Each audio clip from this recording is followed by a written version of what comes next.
जय जगन्नाथ। आप सभी को राम राम, जय श्री कृष्ण। और आशा करते हैं आप सभी स्वस्थ होंगे, सकुशल होंगे। ईश्वर की कृपा से आप सबका तन मन और विचार जो है सबको स्वस्थ होगा। और सब खुशी से शुभाकांक्षी से जीवन व्यतीत करते होंगे। और ईश्वर से प्रार्थना है आप सभी सदा स्वस्थ रहे, मस्त रहे। आप सबका विचार जो है अति उच्च कोटि के विराजमान हो, विद्यमान हो। आज दीर्घ काल के पश्चात चर्चा करने का समय मिला है, अवसर मिला है। तो हमारा जो उड़ीसा में उत्कल में महासंत हुए, जिनका नाम है संत श्री अच्युतानंद दास जी।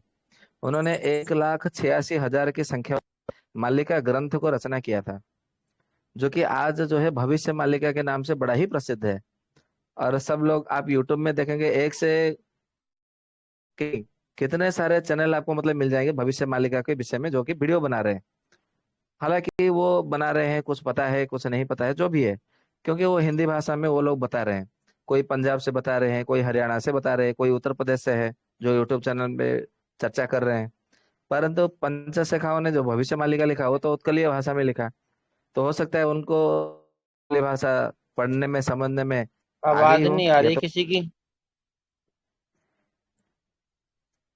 क्या हमारी आ आवाज रही है नहीं आ रही विष्णु है? भैया। आवाज आ रही है गुरु आ जी रही की। है, आ रही है गुरु जी। विष्णु भाई की तरफ अच्छा। समस्या है। जी। जी जी। तो उनको वास्तव में उत्कलीय भाषा उनको समझ में आया है या नहीं आता है वो तो पता नहीं। परंतु इतना तो है कि जहां से भी है वो उन्होंने कहीं से सुना है, उसके बाद में जो है इस मालिका को लेकर के वो वीडियो अपलोड कर रहे हैं। चलो जो भी है। तो हमने जितना अभी मालिका को उद्बोधन किया, मतलब हृदयंगम में उसको समझने का प्रयास किया, उसमें से जो अभी तक कुछ कुछ घटनाएं सत्य प्रमाणित और कुछ प्रमाणित होना बाकी है, कुछ घटना घटित होने वाली बाकी है। तो वो सब जो है आपके सामने एक एक करके उपस्थापना करेंगे। सर्वप्रथम जो है परमेश्वर परमात्मा की स्तुति करते हैं वेदोक्त मंत्र से।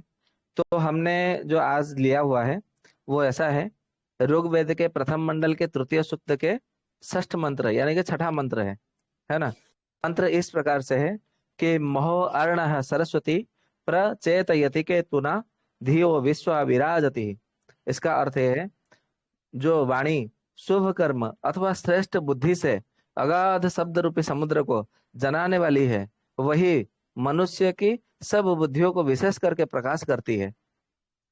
यदि हम इसको और अच्छे से मतलब समझने का प्रयास करेंगे, तो इसमें इन्होंने ये कहा है कि जिस प्रकार वायु से तरंग युक्त होकर के सूर्य से प्रकाशित समुद्र अपने रत्न और तरंगों से युक्त होने के कारण बहुत उत्तम व्यवहार रत्नादि की प्राप्ति में बड़ा भारी माना जाता है, वैसे ही जो आकाश और वेद का अनेक विद्यादि गुण वाला शब्द रूपी महासागर उसको प्रकाश करने कराने वाली वाणी और विद्वानों को उपदेश है, वही साधारण मनुष्य की यथार्थ बुद्धि को बढ़ाने वाला होता है। अर्थात यहाँ पर विषय को लेकर के जो मतलब कहा गया है, वो वाणी को लेकर के कहा गया है। जो वाणी शुभ कर्म अथवा श्रेष्ठ बुद्धि से, अर्थात आप यदि आपकी वाणी यदि सही है, अच्छी है, तो आप एक अच्छे मनुष्य है। यदि आपकी वाणी यदि खराब है, यदि आप विकृत वाणी बोलते हैं, तो आपकी मानसिक विकृत है, ये इसका परिचय देने वाला है। ये कहा जाता है ऋग्वेद के प्रथम मंडल के तृतीय सूक्त के षष्ठ मंत्र है। और उसके आगे ये कहते हैं कि जो दूसरे सूक्त की विद्या का प्रकाश करके क्रियाओं का हेतु अस्विशब्द का अर्थ और उसके सिद्ध करने वाले विद्वानों और विद्वान होने का हेतु जो सरस्वती शब्द, अर्थात जो विद्या प्राप्ति का निमित्त वाणी के प्रकाश करने से जान लेना चाहिए कि दूसरे सूक्त के अर्थ के साथ तीसरे सूक्त के अर्थ की संगति है। अर्थात एक सूक्त का अर्थ दूसरे सूक्त के अर्थ के साथ में संयुक्त रहता है, तीसरे सूक्त का अर्थ तीसरे सूक्त के अर्थ के साथ में संगति रहता है। इसको यदि हम देखेंगे व्याकरण शास्त्र के आधार पर, यदि हम इसको समझने का प्रयास करेंगे, तो ऐसे में इसको कहा गया है कि ये प्रबंध रूपी होती है। तो ऋग्वेद के जितने सारे मंत्र है वो सारे के सारे प्रबंधमय है, ऐसा हमें समझना चाहिए। तो आपको यदि आपको प्रथम मंडल को आपको समझना है, तो उसके साथ में आपको दूसरे मंडल भी आपको पढ़ने पड़ेंगे। यदि आपको दूसरे मंडल समझना है, तो उसके पहले आपको प्रथम मंडल पढ़ने पड़ेंगे। यानी कि आपको एक एक करके शुरुआत, यानी कि प्रारंभ से करके अंत तक आपको जाना पड़ेगा। जब आप सारा पढ़ेंगे तो सारा समझ में आएगा, एक पढ़ेंगे तो कुछ भी समझ में नहीं आएगा। ये उसका सीधा सा अर्थ है। तो जो भी है इसको यानी कि आज के जो मंत्र मंत्र में हमने ऋग्वेद में पढ़ा, तो इन्होंने ये कहा है कि आप अपनी वाणी को सही रखिए, अपनी वाणी को श्रेष्ठतम रखिए, तो आप एक अच्छे श्रेष्ठ व्यक्ति के रूप में प्रतिपादित हो पाएंगे। तो हमें प्रयास करना है, ऋग्वेद के आधार पर हमें अपनी वाणी को श्रेष्ठ रखनी है, अच्छी रखनी है और मधुर रखनी है। इसी बात को लेकर के आयुर्वेद में एक श्लोक है। श्लोक कहाँ से है? तार्क्ष संहिता और बृहस्पति नीति, ये दो ग्रंथों में पाया जाता है, लिखा जाता है, मिलता है। क्या है? कहा जाता है कि वचने का दरिद्रता। क्या आपको मीठे वचन बोलने से, अच्छे वचन बोलने से क्या आप दरिद्र हो जाते हैं? तो इसका उत्तर है बिल्कुल नहीं। तो यदि वचन मीठे बोलने से, यदि अच्छे वचन बोलने से आप दरिद्र नहीं होते, तो आप सबके साथ में मधुर वचन, विनय युक्त वचन और अच्छे वचन बोलने का प्रयास करते रहना चाहिए। ये आयुर्वेद के सूत्र के आधार पर भी जो है बिल्कुल सही बैठता है। तो ठीक है, ये तो था हमारा आज का परमेश्वर परमात्मा की स्तुति करने का। अभी हम आधार पर, मतलब जिस आधार पर हमने अभी आरंभ किया, मालिका को, भविष्य मालिका को लेकर, और ऐसे तो 1,86,000 की संख्या में उन्होंने ग्रंथ, मालिका ग्रंथ जो कि भविष्य को वो बताते हैं, उनमें हमने एक ग्रंथ को लिया हुआ है जो कि हमने इससे पहले भी एक चर्चा कर चुके थे। ग्रंथ का नाम है नवखंड निदाघ निघंट, मतलब उसमें 9 अध्याय है, इसीलिए उसे नवखंड मतलब उन्होंने नामकरण किया है। निदाघ निर्गंड यानी कि किसी भी बात को प्रमाण के आधार पर मतलब उन्होंने बोलना, तो इसे निदाघ शब्द का मतलब अर्थ लिया जाता है। तो निर्घंट, निर्घंट यानी कि स्टाम्प लगा देना, मतलब मोहर लगा देना कि ये होने ही वाला है, आप इसे चाह कर भी बदल नहीं सकते, टाल नहीं सकते। इसे निर्घंट उपयोग मतलब शब्द का उपयोग किया जाता है। इसका अर्थ यह है, यदि इस ग्रंथ का नाम का नवखंड निदाघ निर्घंट, इसका नाम का यदि हम अर्थ समझने का प्रयास करते हैं, तो इसका अर्थ यह है कि जो भविष्य में जो जो होने वाला है, वो प्रामाणिकता के आधार पर, निश्चित प्रमाण, सुनिश्चित प्रमाण के आधार पर हमने लिख दिया है। 9 अध्याय के आधार, मतलब 9 अध्याय में उसको बांट करके, विभाग करके लिख दिया है। तो हमारा जो पिछले जो चर्चा में मतलब हुआ था, वो हमारा लगभग प्रथम अध्याय मतलब पूर्ण हो गया था। अभी हम दूसरे अध्याय की और मतलब पढ़ रहे हैं। तो उसमें हमने देखा था कि एक ऋषियों के, एक सन्यासी की बात उसमें लिखा हुआ था। प्रखंड के प्रथम खंड में, नवखंड निधान निखंड के प्रथम खंड में, प्रथम अध्याय में उन्होंने लिख दिया कि कैसे एक नाव में जा रहे थे बहुत सारे लोग, और मतलब चारों ओर से जो है एक काला बादल छाया हुआ आ रहा था। आप सबको बात याद तो होगा, स्मरण तो होगा, मैं केवल आपको थोड़ा याद दिला रहा हूँ, मतलब स्मरण करा रहा हूँ। तो वो जो है, जब मतलब वो जो नाव चला रहे थे, नाविक थे, जैसे हम नाविक कहते हैं, या तो जो केवट होते हैं जो नाव चलाते हैं, उन्होंने कहा कि आप जितने सारे मतलब बैठे हुए हैं, सबको तैरना आता है? तो उनमें से जो है 9 लोग जो है वो गृहस्थ अन्य थे, उसमें से केवल एक सन्यासी थे। आप ऋषि सन्यासी जो भी, या तो बाबा जी है, ऐसा समझ सकते हैं। तो उन्होंने बोला कि नहीं, हम लोग को तो नहीं आ रहा है, तैरना नहीं आता है, तैरना नहीं आ रहा है, तो फिर आप सब मतलब मरेंगे, क्योंकि अभी मतलब बहुत जोर से बरसात होने वाली है। तो उसमें जो शांत जो बैठे थे, सन्यासी जो बैठे हुए थे, वो क्या कर रहे थे? नाव में पानी भर रहे थे। ये ग्रंथ का नाम है नवखंड निदाघ निर्घंट। हो सकता है ये कहानी आपको कहीं और मतलब पढ़ने को, सुनने को मिले, जानने को मिले, परंतु ये कहानी जो लिखा है अच्युतानंद दास जी ने, ग्रंथ का नाम नवखंड निदाघ निघंट, ये आज से 650 वर्ष पहले ये ग्रंथ लिखा हुआ है। और वो उस समय कोई कागज कलम नहीं था, तो ताड़पत्र के लेखनी से, जो लोहे के लेखनी होती थी, लोहे के लेखनी से ताड़पत्र में लिखा जाता था। तो 1,86,000 की संख्या में उन्होंने उस समय लिखा था। तो आज से 650 वर्ष पहले ये कहानी भी उन्होंने ही लिखा था। तो हो सकता है ये कहानी को आपको मतलब किसी और के मुंह से भी सुनने को मिला है, परंतु हमारा यही प्रयास है, तो जो मूल स्वरूप है, हमें मूल स्वरूप मतलब मौलिकता के आधार पर हमें प्राप्त करना है। कहीं किसी ने बोल दिया, कहीं कुछ ने मतलब कहीं से हमने कुछ सुन लिया, उस आधार पर हमें नहीं पढ़ना है। हमें उस इस श्लोक, जैसे हम चाणक्य सूत्र को पढ़ते हैं, चाणक्य नीति दर्पण पढ़ते हैं, तो चाणक्य जी ने सबसे पहले अध्याय में, पहले ही मतलब अध्याय में उन्होंने बोल दिया कि मैंने नाना शास्त्र धुतम सारम चाणक्यम सार संग्रह, मतलब मैंने नाना ग्रंथों के शास्त्रों से जो मुख्य मुख्य जो अच्छे अच्छे श्लोक है, वो मैंने संग्रह करके इसमें मतलब मतलब संग्रह करके मैंने इसमें स्थापन किया है। आप सब इसे मतलब चाणक्य ने संग्रह किया है, तो ऐसे आप चाणक्य चार सार संग्रह, या तो चाणक्य नीति दर्पण, आप ऐसा नाम दे सकते हैं। परंतु ये मैंने नहीं रचना किया, ये चाणक्य जी ने स्वयं कहा है। परंतु आजकल के लोग, ये तो जितने सारे मतलब उन्होंने शास्त्रों से उद्धृत करके वहां पे मतलब संग्रह करके लिखा था, उन सभी शास्त्रों को तो मूल ग्रंथों को कोई पढ़ता नहीं है। तो सबको लगता है कि ये तो चाणक्य श्लोक में है, ये तो चाणक्य में है, ये तो चाणक्य जी ने कहा है। ये वास्तव में ये गलत है। चाणक्य जी ने वो श्लोक नहीं कहे हैं। उसका जो श्लोक है, वो जो सारे सारे जो मतलब नीति श्लोक है, वो अन्य अन्य शास्त्रों से लिए गए हैं। तो जिन जिन शास्त्रों से लिए गए हैं, उसमें तो केवल चाणक्य जी ने एक दो श्लोक लिया। ऐसे तो उनमें तो कई सारे श्लोक मतलब मिलेंगे। जैसे मान लीजिए कि हम महाभारत का मतलब श्रीमद् भगवत गीता पढ़ते हैं, तो क्या महाभारत में श्रीमद् भगवत गीता अकेला गीता था? उसमें तो कई सारे गीता है, जैसे अष्टवक्र गीता है। अष्टवक्र गीता को लेकर के आजकल ऐसे कोई सन्यासी मतलब हो गए हैं जो कि मतलब अपने आप को बहुत बड़ा आत्म साक्षात्कार योगी बताते हैं, अपने आप को बहुत बड़ा बाबा बताते हैं। और पता नहीं क्या क्या वो बता करके कि अष्टवक्र गीता ऐसी है वैसी है करके लोगों को केवल ठगने का काम करते हैं। तो हमें ऐसे चक्रव्यूह में नहीं फंसना है। जो मौलिकता के आधार पर है, उन मौलिकता को हमें ग्रहण करना है, मौलिकता को हमें समझना है। तो जो जहां से मूल, जहां से आरंभ हुआ, उसी को हमें मतलब लेना है सबसे पहले। तो अभी बिना विलंब किए हम इसको आगे बढ़ते हैं। तो सबसे पहले इन्होंने ये कहा है कि मैं उसका मतलब पहले किसी किसी कोई कोई उत्कलीय भाषा का मतलब लोग बाद में सुनेंगे रिकॉर्ड, तो उनको भी मजा आएगा। मैं उसका उत्कलीय शब्द के भी मतलब बोल देता। इन्होंने इसको जितने सारे छंद किए हैं, सबके सब पद्य रूप में इन्होंने लिखा है, अच्युतानंद दास जी ने। तो सबसे पहले मतलब ये लिखा है कि जड़ विज्ञानों को पढ़ी है वे जड़ बड़, चिन्मय विज्ञान छाड़ी, विदेशी ମାନଙ୍କୁ ଗୃହରେ ପୁରେଇ ବଢେଇବେ ନିଶ ଦାଢି, ମନ ବୁଲୁଥିବ ବିଷୟରେ ଜଡି ଲୋକେ ଜାଣିବାକୁ ହରି, ପଡ଼ିଲେ ହରି ରଖ ବୋଲି ସମ୍ପଦେ ଦେବେ ପାଶୋରି, ସ୍ତ୍ରୀ ମାନେ ସବୁ ପ୍ରବଳ ହୋଇ ପତି ନାସିବେ, ଅପତିବ୍ରତୀପଣକୁ ଆଚରଣ ପାଞ୍ଚ ସ୍ୱାମୀରେ ମିଶିବେ, ଥୋକେ ସ୍ତ୍ରୀ ମାନେ ସ୍ୱାମୀ କି ପାଦରେ ଖଟାଇବେ ଅଜ୍ଞାନରେ, ସ୍ତ୍ରୀ କଲେ ଗାଳି ପାଚିଲା କଦଳୀ ମଣୁଥିବେ ଥୋକେ ନରେ, ଯେତେ ଦୋଷ ପଛେ ସ୍ତ୍ରୀ କରୁଥାଉ କାମ କେଳି ମାତ୍ର ସାର, ଅନଳେ ପତଙ୍ଗ ପଡିଲେ ଶେଷ ନଟି ଶେଷ ଫଳ, ମାଛ ଖାଇ ଥୋକେ ବୈଷ୍ଣବ ହୋଇବେ ଶୁଣ ବିନତା ନନ୍ଦନ, ହାଟ ଯୋଗେ ସୁର ପାନ କରୁଥିବେ କରି 84 ଆସନ, ଗନ୍ଧ ପୁଷ୍ପ ଧୂପ ଦୀପ ନୈବେଦ୍ୟ ମାଗୁଥିବେ ବୈଷ୍ଣବ, ଫୁଲମାଳ ଥୋକେ ଗଳାରେ ଲମ୍ବେଇ ଶୁଭ କରିବେ ଅଶୁଭ, ଶୁଣତୁ ଗଡୁର କେତେ ମୁଁ କହିବି କଳି ଯୁଗର ଚରିତ, ଏପରି अज्ञान ହୋଇଯିବେ ଜନ ଦିନରେ ଚିପିବ ଭୂତ। मतलब ये उन्होंने मतलब लिखा है। अब इसके अर्थ को समझ, उन्होंने क्या क्या मतलब उन्होंने क्या लिखा है।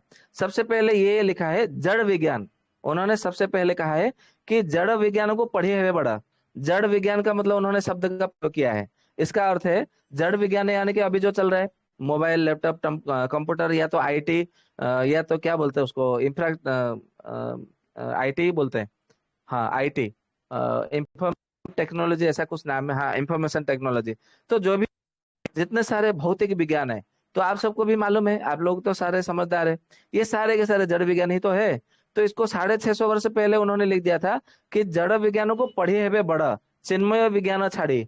मतलब जड़ विज्ञान को, भौतिक विज्ञान को पढ़ करके सब बड़ा बड़ा बोलते रहेंगे कि हम बड़ा है, और हमारे पास मतलब ये सारे के सारे बड़ी बड़ी विज्ञान है। हम मतलब हमको सब कुछ मतलब इसमें बात पता चल चुका है, इसमें हम मतलब सब हमको मतलब सारे मतलब तैर चुके हैं, सब हमने मतलब पढ़ चुके हैं, हम सब मतलब समझ चुके हैं, और हमसे बड़ा कोई नहीं है, हमसे बड़ा ज्ञानी कोई नहीं, हमसे बड़ा विज्ञानी कोई नहीं। ये सब बोलने वाले हैं। और क्या छोड़ करके बोलने वाले हैं?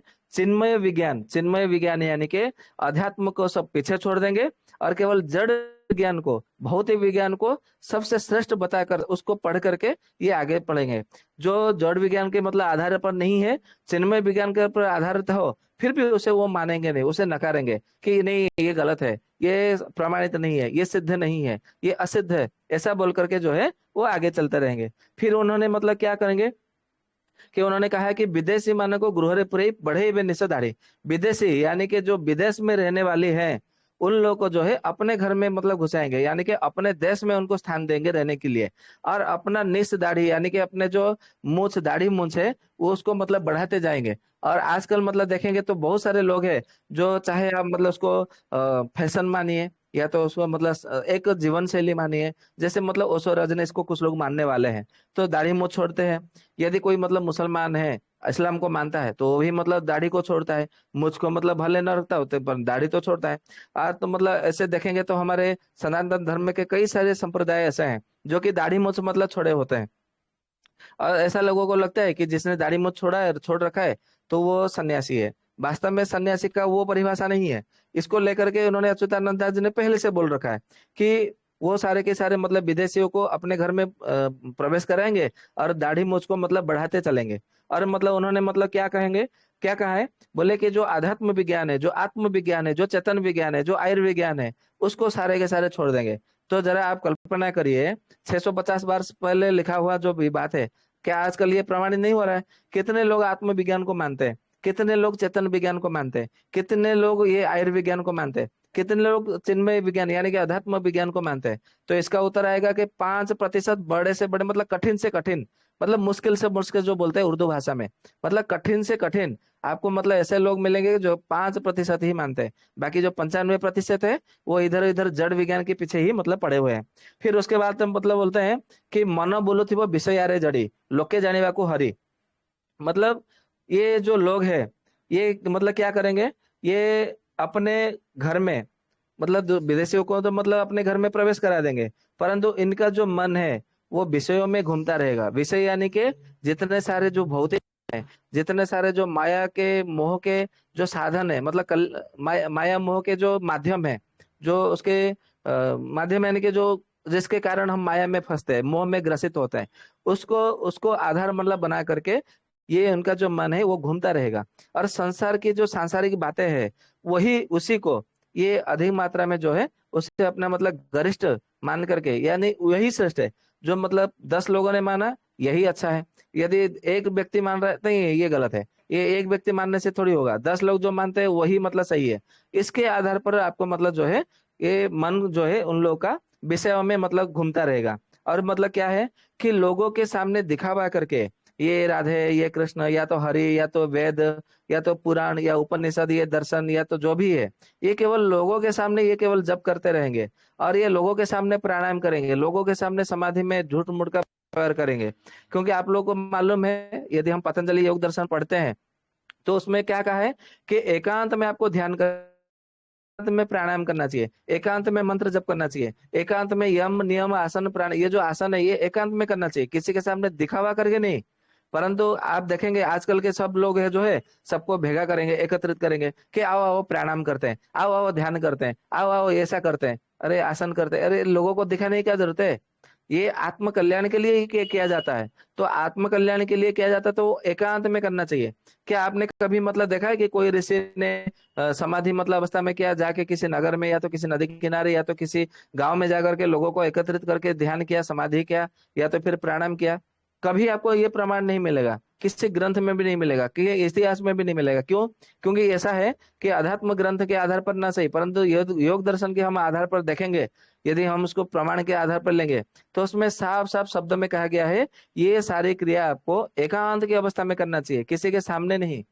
तो ये बात है। तो आजकल लोग देखेंगे ये सब आपके सामने, सबके सामने दिखावा करेंगे कि देखो देखो मैं ऐसा आसन कर सकता हूँ, देखो मैं सर्वांगासन कर रहा हूँ, देखो मैं प्राणायाम कर रहा हूँ, मैं प्राणायाम करके 5 मिनट तक अपने सांसों को रोक देता हूँ, जैसे देखो देखो मेरा ध्यान इतने समय तक का होता है, देखो देखो मैं समाधि में मतलब लीन हो जाता हूँ। ये केवल जो है ना लोगों को दिखावा करने के लिए, प्रदर्शन करने के लिए ये सब करेंगे। फिर उसके बाद में क्या कहते हैं, बोलते कि ये जो है जितने सारे दिखावा करेंगे, मतलब कोई भगवत के भक्ति में मतलब लीन होता हुआ कोई प्रदर्शन करेगा, कोई वेद को मतलब माध्यम बना करके प्रदर्शित करेंगे, कोई योग को माध्यम बना करके प्रदर्शित करेंगे, कोई यज्ञ को माध्यम बना करके प्रदर्शित करेंगे, कोई पुराणों को माध्यम बना करके प्रदर्शित करेंगे, कोई उपनिषदों को करके प्रदर्शन करेंगे, कोई ब्राह्मण ग्रंथों को करके प्रदर्शित करेंगे। फिर उसके बाद में क्या कहते हैं, बोलते पढ़ ले हरि रखो बोली संपत्ति देवे पासोरी। इसका अर्थ ये है, जब उनको यदि विपत्ति पड़ जाती है, पड़ जाएंगी विपत्ति, मतलब कुछ ना कुछ मतलब घेरे लेगा, तो ये सबके सामने मतलब बोलेंगे तो नहीं, परंतु कुछ गिने चुने लोगों के मतलब सामने जाकर के बोलेंगे कि भैया ऐसे ऐसे मेरे को परिस्थिति हो गई है, क्या करना चाहिए, मैं इस मतलब इसमें विपत्ति से कैसे मैं उधर पाऊंगा, कोई यदि आपको कोई जानकारी हो तो बताओ। तो ये जो है इस प्रकार से वो बोलने लगेंगे। और जब उनको कोई संपत्ति या तो फिर सुखी मतलब मिलेगा, सुखी, तो ये किसी परमात्मा, परमेश्वर, परम ब्रह्म, परम भगवान, ये किसी को मतलब याद नहीं करेंगे। ये एक प्रकार से जो है आपको लक्षण देखने को मिलेगा। फिर क्या मतलब उन्होंने कहा है, कहा कि स्त्री माने सब प्रबल होइबे दुर्बल पति नासिबे। इसका अर्थ है जितने सारे जो स्त्री होंगे मतलब नारियां होंगी, वो सब प्रबल मात्रा में होंगी, मतलब उनके बल अधिक मात्रा में आपको देखने को मिलेगा स्त्री जातियों में। और मतलब क्या है, कहा जाता है कि वो अधिक मात्रा में कामातुरा हो जाएगी। और कामातुरा के आधार पर जो है वो पाप करने में पीछे नहीं हटेंगे। वो कैसा भी पाप हो, कोई भी पाप हो, पाप करने में पीछे नहीं हटेंगे। और जितने सारे मतलब स्त्री होंगे, कोई कोई ऐसे स्त्री होते हैं, उन स्त्रियों को मतलब लगभग 5% मान लीजिए, या तो 1-2% मान लीजिए, इतने प्रतिशत स्त्रियों को, महिलाओं को छोड़ने छोड़ने के बाद में जितने संसार में महिलाएं हैं, महिला में जितनी सारी महिलाएं हैं संसार में, वो सब के सब जो है केवल पाप कर्म में प्रवृत्त होंगे। पाप कर्म का अर्थ नहीं कि मतलब वो कामातुर ही मतलब रहे, मतलब झूठ मिथ्या बोलना, मतलब असत आचरण करना, किसी को निंदा करना, और किसी की मतलब हिंसा करना, ईर्ष्या करना, द्वेष करना, घृणा करना, किसी के प्रति स्नेह के आचरण में मतलब बंधन न बनना, ये सब भी तो एक प्रकार से पाप ही है। तो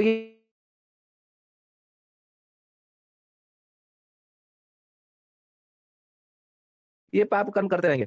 एक घर में यदि मतलब दो व्यक्ति एक दूसरे के प्रति कभी जो है स्नेह का भाव नहीं रहेगा, यदि उनके मतलब घर में कोई माँ बेटी रहती है, तो भी मतलब इनके दोनों के आपस के प्रति कभी प्रेम भाव, स्नेह भाव नहीं रहेगा। यदि सास बहू है, तो भी उनके भीतर मतलब जो है स्नेह का भाव नहीं रहेगा। ऐसा क्यों नहीं रहेगा? क्योंकि जितने सारी महिलाएं, वो सारे के सारे पाप कर्म में प्रवृत्त हो जाएंगे। और फिर आगे कहते हैं कि दुर्बल पति नाशेंगे। दुर्बल पति नाश यानी के अपने ही जो दुर्बल, जो पति रोजगार क्षमता से मतलब हीन होंगे, या तो जो थोड़े मतलब उनको समागम करने से मतलब संतुष्ट देने में मतलब अक्षम होंगे, या तो दुर्बल होंगे, वो उनका नाश कर देंगे। नाश कर देंगे यानी कि हो सकता है उनका वध कर देंगे, हो सकता है उनको छोड़ के चले जाएंगे। ये मतलब ऐसा आप हम समझ सकते हैं, क्योंकि उन्होंने कहा है कि केवल दुर्बल पति नासिब है, मतलब दुर्बल पतियों का नाश कर देंगे। उन्होंने ये नहीं कहा, नहीं लिखा अच्युतानंद दास जी ने कि उनको मार देंगे या तो उनको वध कर देंगे, उनको क्या कर देंगे, ऐसा उन्होंने शब्द का प्रयोग नहीं किया। उन्होंने कहा कि नाश करेंगे, नाश कर देंगे। तो नाश कर देंगे तो ऐसा कई प्रकार के बर्बाद भी हो सकता है, इसका अर्थ भी आ सकता है। तो ये तो हम अपनी सोच के आधार पर हम उसको अर्थ करना चाहिए, क्योंकि उन्होंने केवल एक ही शब्द का प्रयोग किया कि नाश कर देंगे। तो नाश कर देंगे, उसके सारे जितने सारे पर्यायवाची शब्द हो सकते हैं, वो सारे जो है हम उसको ले सकते हैं, ऐसा हमें समझना चाहिए। उसके बाद में क्या कहा है कि अपतिवृत्ति व्रणु का आचरण है वह पांच स्वामी में से है। मतलब जितने सारे ऐसे मतलब कई सारे 50% महिलाएं ऐसे होंगी कलयुग में कि अपने पति को छोड़ करके दूसरे पतियों के साथ में समागम करेंगे। और कोई कोई ऐसे मतलब 25% स्त्रियां ऐसी होगी जिनको 5-5 पतियों की आवश्यकता पड़ेगी कलयुग में। फिर उनके मतलब जो है, और ऐसा कहा है कि कुछ पति पत्नियां मतलब 10% पत्नी ऐसे होंगे, 10 से 20%, कि अपने पति को नौकर बना करके रखेंगे अपने पास में, कि तुम मेरा ऐसा काम कर, तुम मेरे लिए ये कर, तुम मेरा ये कर। वो सब मतलब वो जो है वो ऐसा मतलब रखेंगे, ऐसा मतलब उनमें उन्होंने लिखा है। फिर क्या मतलब कहते हैं कि सारे जो पत्नी हैं, जितने मतलब बहुत सारे ऐसे महिला होंगे जो कि वो केवल अज्ञानता के आधार आधार पर ही वो जीवन जिएंगे। ज्ञान उनको मतलब नहीं चाहिए, कि मुझे ज्ञान की आवश्यकता नहीं है, बस जो मुझे मतलब मैं सबसे बड़ी बुद्धिमती हूँ, मैं सबसे बड़ी चालाक हूँ, चतुरी हूँ, मेरे पास तो बहुत सारा ज्ञान का भंडार है। इस अहंकार के माध्यम से वो घर गृहस्थी को चलाएंगे। जिसको मतलब अपना कंप्यूटर लैपटॉप चलाना, वो सबसे बड़ी चालाक है। जिसको मोबाइल से मतलब सब कुछ मतलब इंटरनेट की बात आ गई, ज्ञान आ गया, वो सबसे बड़ा चतुरी हो जाएगी। ये कलयुग के मतलब लक्षण है। फिर उसके बाद में कहते हैं कि स्त्री कल्लेगाली पाचिला कदली मनु थिबे थोके नरे। इसका अर्थ है कुछ कुछ पुरुष ऐसे होंगे जिसको मन में ये भय हमेशा सताता रहेगा कि कहीं यदि मैं कुछ कर दूं तो मेरी पत्नी मुझे छोड़ करके ना चले जाए, तो फिर मतलब मेरी जो कामना है, जो वासना है, वो कैसे शांत होगा? क्योंकि मेरी कामना को, वासना को शांत करने वाली तो यही है। इसके लिए तो मतलब जैसे कहा जाता है ना, चांद के लिए तो अनेक तारे हैं, परंतु सितारों के लिए तो एक ही चांद है। ठीक उसी तरह कई कई पुरुषों के मन में यह आएगा कि मेरी पत्नी यदि चाहेगी तो उसे कई सारे पुरुष मिल जाएंगे, परंतु मुझे तो स्त्री मिलना बड़ा ही कठिन है। फिर मैं कैसे मतलब जीऊंगा, मेरा जीवन कैसे चलेगा? ये मतलब सभी पुरुषों का नहीं, कुछ कुछ पुरुषों का मन में ये रहेगा कि जो कि अपनी पत्नी को छोड़ करके, या तो पत्नी मतलब चली जाएगी या तो पत्नी उससे अलग हो जाएगी, तो नहीं जी सकेंगे। मतलब उनके वासना इतने मतलब बढ़ा हुआ है को नहीं जी सकेंगे। तो ऐसे पुरुषों को जो स्त्रियां होती है, वो अपने मतलब पैरों पर नचाएगी और अपना नौकर बना करके रखेगी। फिर मतलब ऐसा कहते हैं कि उसको कितना भी गाली देंगे, कितना भी मतलब वो मारेंगे, लात भी मारेंगे, और उसको खाने के लिए नहीं देंगे, घर से भी मतलब निकाल देंगे, फिर से जो है फिर भी वो पुरुष जो है अपनी पत्नी को देवी मान करके पूजा करते रहेंगे। ये मतलब उन्होंने लिखा है। देवी मान करके पूजा करने का अर्थ ये नहीं कि वो आरती उतार देंगे, मतलब मन में चलो जो भी है मेरे भाग्य में ऐसा है, मेरे कर्म, मैंने पिछले जन्म में कोई कर्म किया होगा, ये अपने आप को जो है एक थोड़ा उसको मतलब समझौता करने लगेंगे। मतलब ऐसा उन्होंने अच्युतानंद दास जी ने कहा है। फिर आगे कहते हैं कि मेरी पत्नी जितना भी पाप कर ले, क्योंकि जितने 225 स्त्री को था वो काम के लिए मात्र सारा, काम के लिए आने के कामना ही मतलब मेरे लिए श्रेष्ठ है। वो भले दिन में जो भी करे, परंतु रात में तो बिस्तर में मतलब मेरे साथ में सोती है ना, बस मुझे और क्या चाहिए। इसी के लिए तो मैं उसे ब्याह करके लाया हूँ घर पे। ये विचार रख करके जो है पति है, कुछ कुछ पुरुष जो है, जो 20%, 100% पुरुषों की नहीं, मान लीजिए अभी 140 करोड़ में से मान लीजिए कि 60 करोड़, 70 करोड़ या तो 80 करोड़ पुरुष है। तो 80 करोड़ पुरुष में से केवल 16 करोड़ पुरुष जो है इस प्रकार के मतलब मानसिकता में वो जिएंगे। बाकी जो अन्य पुरुष यानी कि 64 करोड़ जो पुरुष रहेंगे, वो अच्छे रहेंगे, वो अपनी पत्नी के आधार पर नहीं जिएंगे। ऐसा हम मतलब समझ सकते हैं।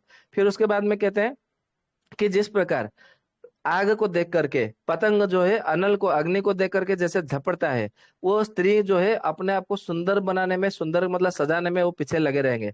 तो सुंदर, उनकी सुंदरता को देख करके केवल मुख की सुंदरता, स्तन की सुंदरता, शरीर की सुंदरता के आधार पर, उनकी हंसी की सुंदरता, उनकी नयन की मतलब देखने की सुंदरता के आधार पर वो बेहोश होकर के मतलब मूर्छित होकर के, आकर्षित होकर के उनको अपना पत्नी स्वीकार करेंगे, मतलब पत्नी बनाने के पीछे लगे रहेंगे।